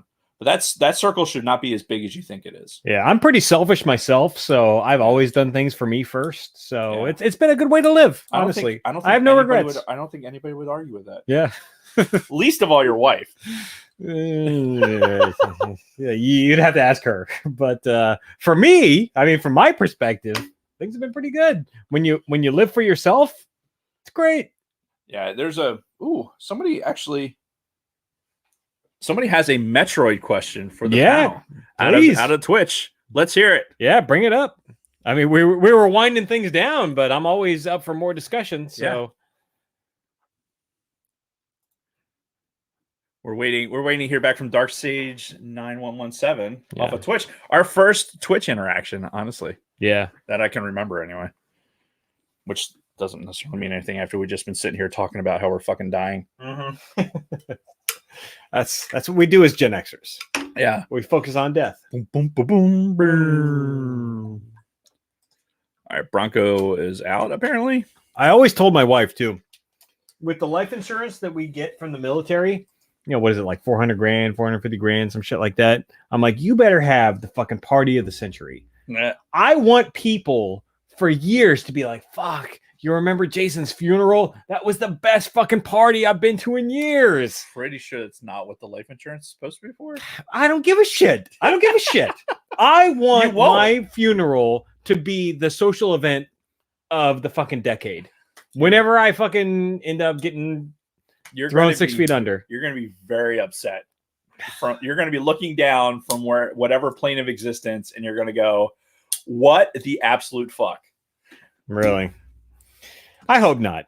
If any of my dependents are listening, make my funeral the fucking social event of the season at a minimum, please.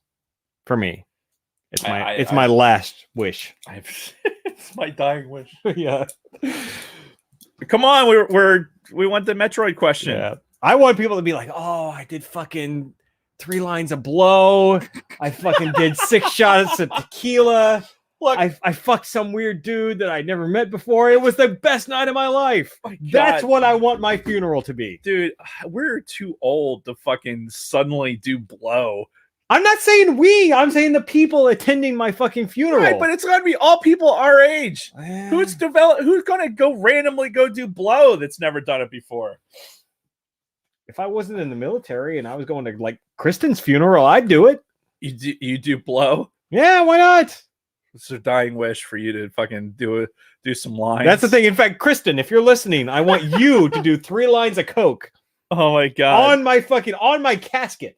I want you to fucking like roll the shit out on my fucking casket and do it right then and there, right before they fucking put me in the ground. That's my dying wish. I have nothing. I have nothing. 3 lines of blow. Where are you gonna get this blow?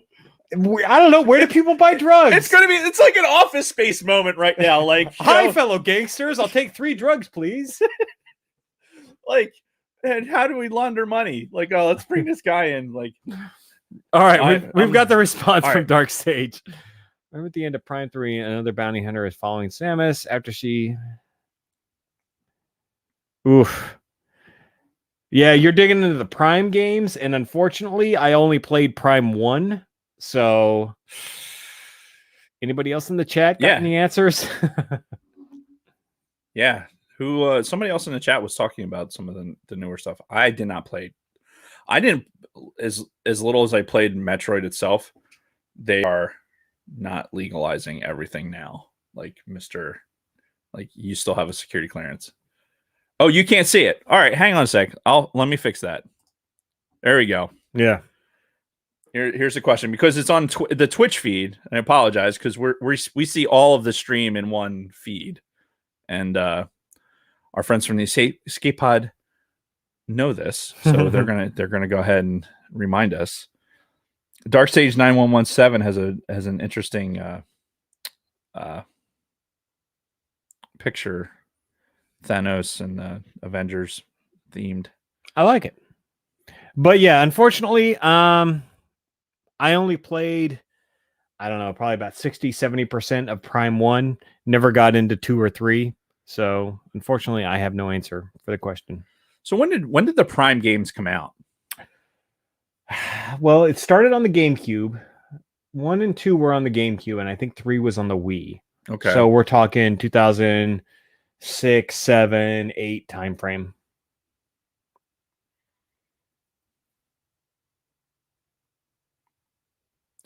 Yeah, because it was. I'm trying to think.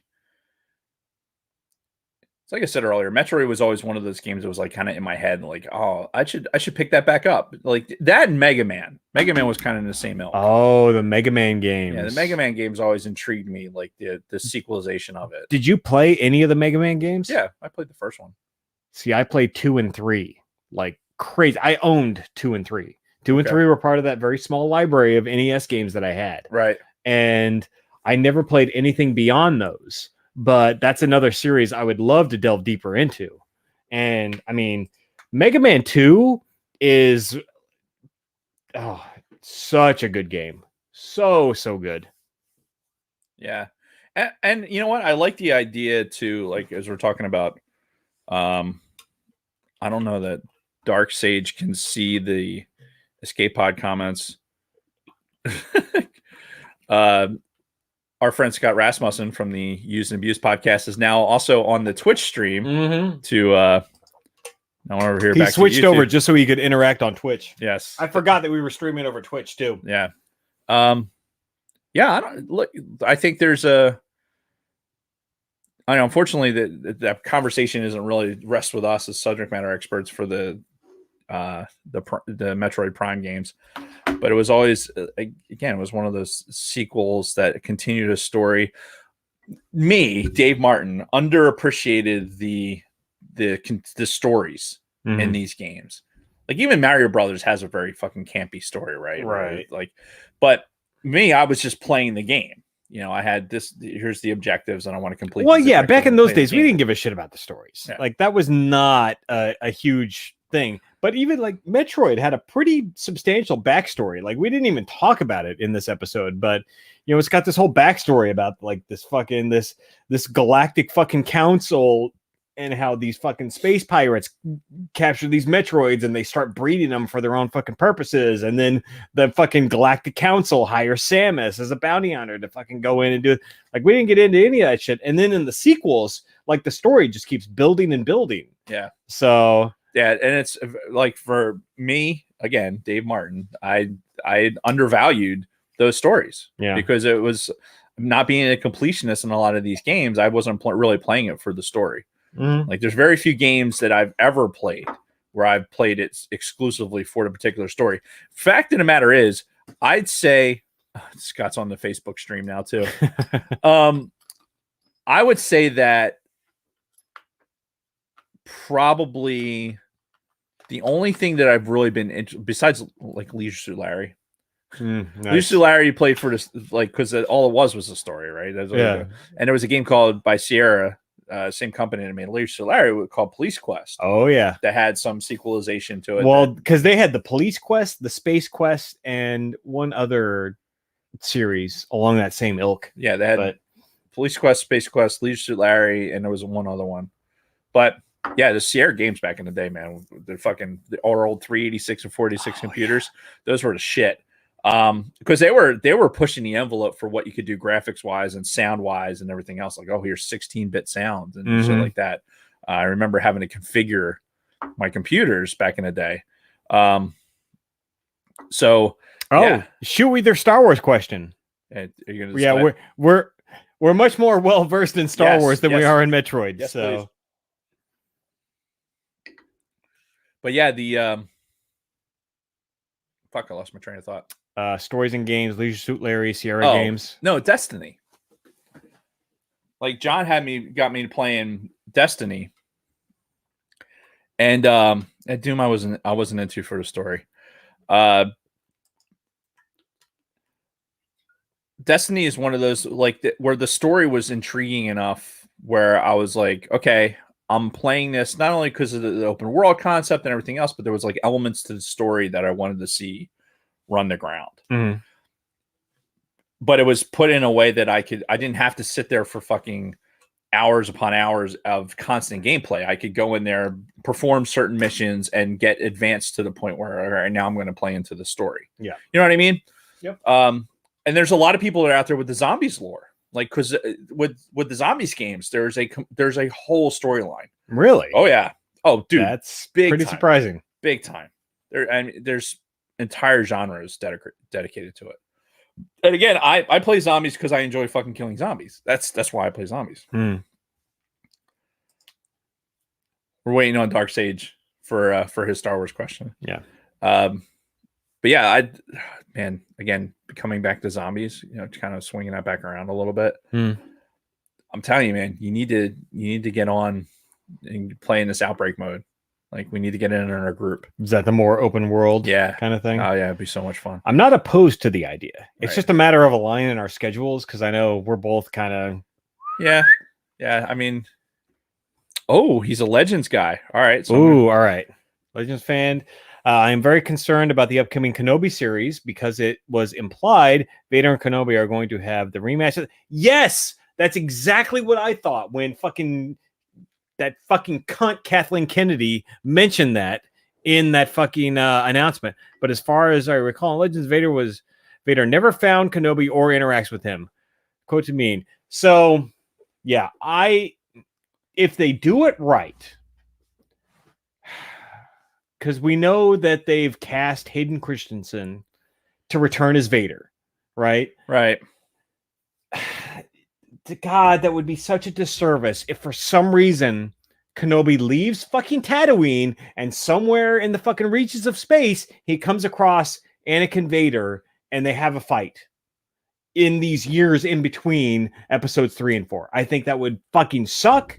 I think that would be like complete disservice to Vader and Anakin and Obi-Wan and that whole story that they fucking built.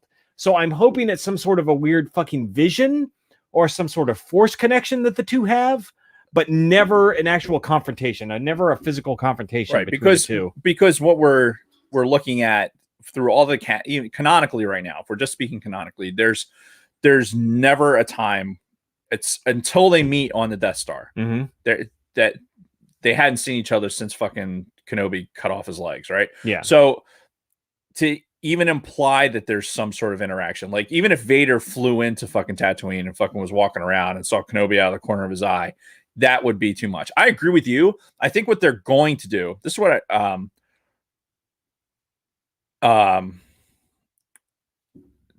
Darksage has an idea of something while we're explaining our ideas, but I think they would do is some sort of flashback sequence or something in the Force where they see each other. Yeah. That's what I'm thinking, and have like what you're talking about, some sort of encounter there. Yeah, more of a mental battle. And we don't know what capacity Hayden Christensen is being brought into this fucking story. Like honestly, we know this is what a 4-part series that they're doing, and within this 4 parts, there's obviously I can envision look. You know, at Dark Sage, if you haven't listened to our back catalog of all things Star Wars podcasts, we have 160 some of them. Right. And at some point we've talked about this, but I will tell you that I am a fan of the Kenobi book that is not canon. Yeah. It's considered Legends at this point. Yeah. And what I can totally 100% imagine while Kenobi is in isolation, he has visions of whatever's happening with Vader right now. Sure. Right. Knowing and hearing through the fucking grapevine what's going on with the fucking Empire and everything else. Like he has to have some idea. And we know Vader's pretty fucking active throughout this, this 20-year gap. Oh yeah. He's annihilating things and people and fucking doing everything he can do. So it's not out of the realm of possibility, but direct contact, like physical contact in the real world. I agree. That would be a total foul. Yeah. Because why ruin this arc? Like, and again, I don't need a Kenobi series. No. I've said this before. I don't need a fucking Kenobi series. I think what we have with Kenobi is fucking great. We all want to see Ewan McGregor come back to do the part because he did an amazing job with this part. Of course. But at the same time, I don't need this fucking series. Right. I really don't. Yeah, because we've got the comics already that are considered canon. Yep. And it's a pretty substantial amount of comics that have Obi-Wan during that 20-year gap. We've got the Kenobi book, which technically is Legends, but it's still a really good story. It's a really good story. What else do we need? And again, why add that just for the sake of adding it? Yeah. Unless it's going to be a series of fucking flashbacks. Yeah. Right. Where Kenobi is meditating in the desert and, and encountering Vader in some form. Dark Sage, he says, I would be open to, I don't know why I'm dictating this, because if you're watching right now, you're not listening to this on the pod, you're getting us on the YouTube. Right. Thank you. Yes. I would be open to Vader and Kenobi not physically meeting, but basically somehow Kenobi tries to reach out to the Force, find Qui-Gon. Oh yeah. Or you reach out to the Force to find Qui-Gon and find Qui-Gon. But sees Vader instead, and Vader sees Kenobi as well, and he tries to reach out to Palpatine. So Vader dispatches Boba Fett to hunt him down. That's what I would like to see. That's an interesting element with the Fett. Right. I love the meme out there. It's kind of a sidebar, I guess, but I love the meme out there where it says that Vader, because basically Cody and all the fucking clones, like he's so comfortable with them and knows Boba Fett is one of them. That's why he keeps going to Fett, because it's a recognition thing. That's right. Yeah. Because he's hired Fett in both canon and like in the comics. And holy shit, I never thought about that. Yeah. You know, thank you memes for bringing That's that clever. out. Well, no, it makes sense, man, because he was very familiar with the clones and everything else. So Boba Fett being essentially one of them, very comfortable. So I like it. And Darkseid has his follow-up, because that would make sense for Fett to hunt him down Kenobi, because if I recall, on the planet he was looking for him anyways, and that would spur the reason to hunt him down for Kenobi. I guess. I mean, Disney's kind of pissing us off right now. Like Disney's not exactly on our 100% greatest things. For what they're doing to the Mandalorian, but I don't.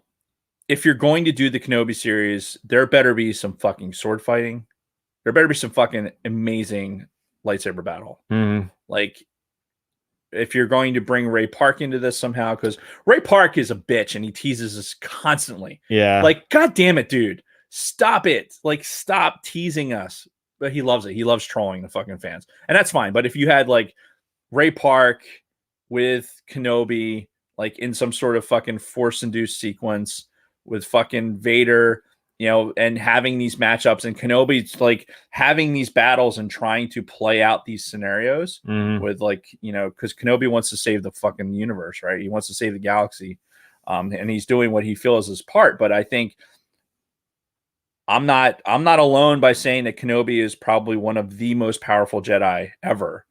And he's one of the few guys, to actually hold true to those core values, right? And he is one of the most tortured souls in the fucking storyline. Well, he's one of the last people that kept drinking the Kool-Aid up to the very end. So he held for whatever it's worth. He held firm to that. But it's look, Kenobi has, for me, has very, very few expectations, right? But I'll watch it. I mean, I'm going to watch it. Oh, of course. Just because. I mean, look, it's Star Wars.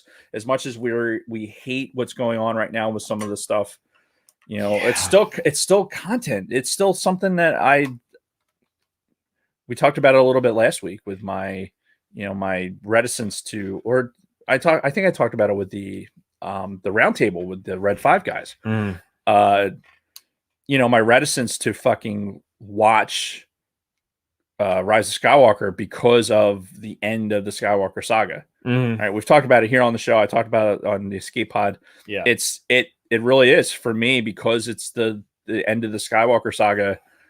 I have a tough time watching it. So this Kenobi bit, because it's not really at the end, but I still want to see it. It's still part of that original lore. Oh, that's the best comment of the night. Oh my God. The best Star Wars was the holiday special. We're going to have to go ahead and end it.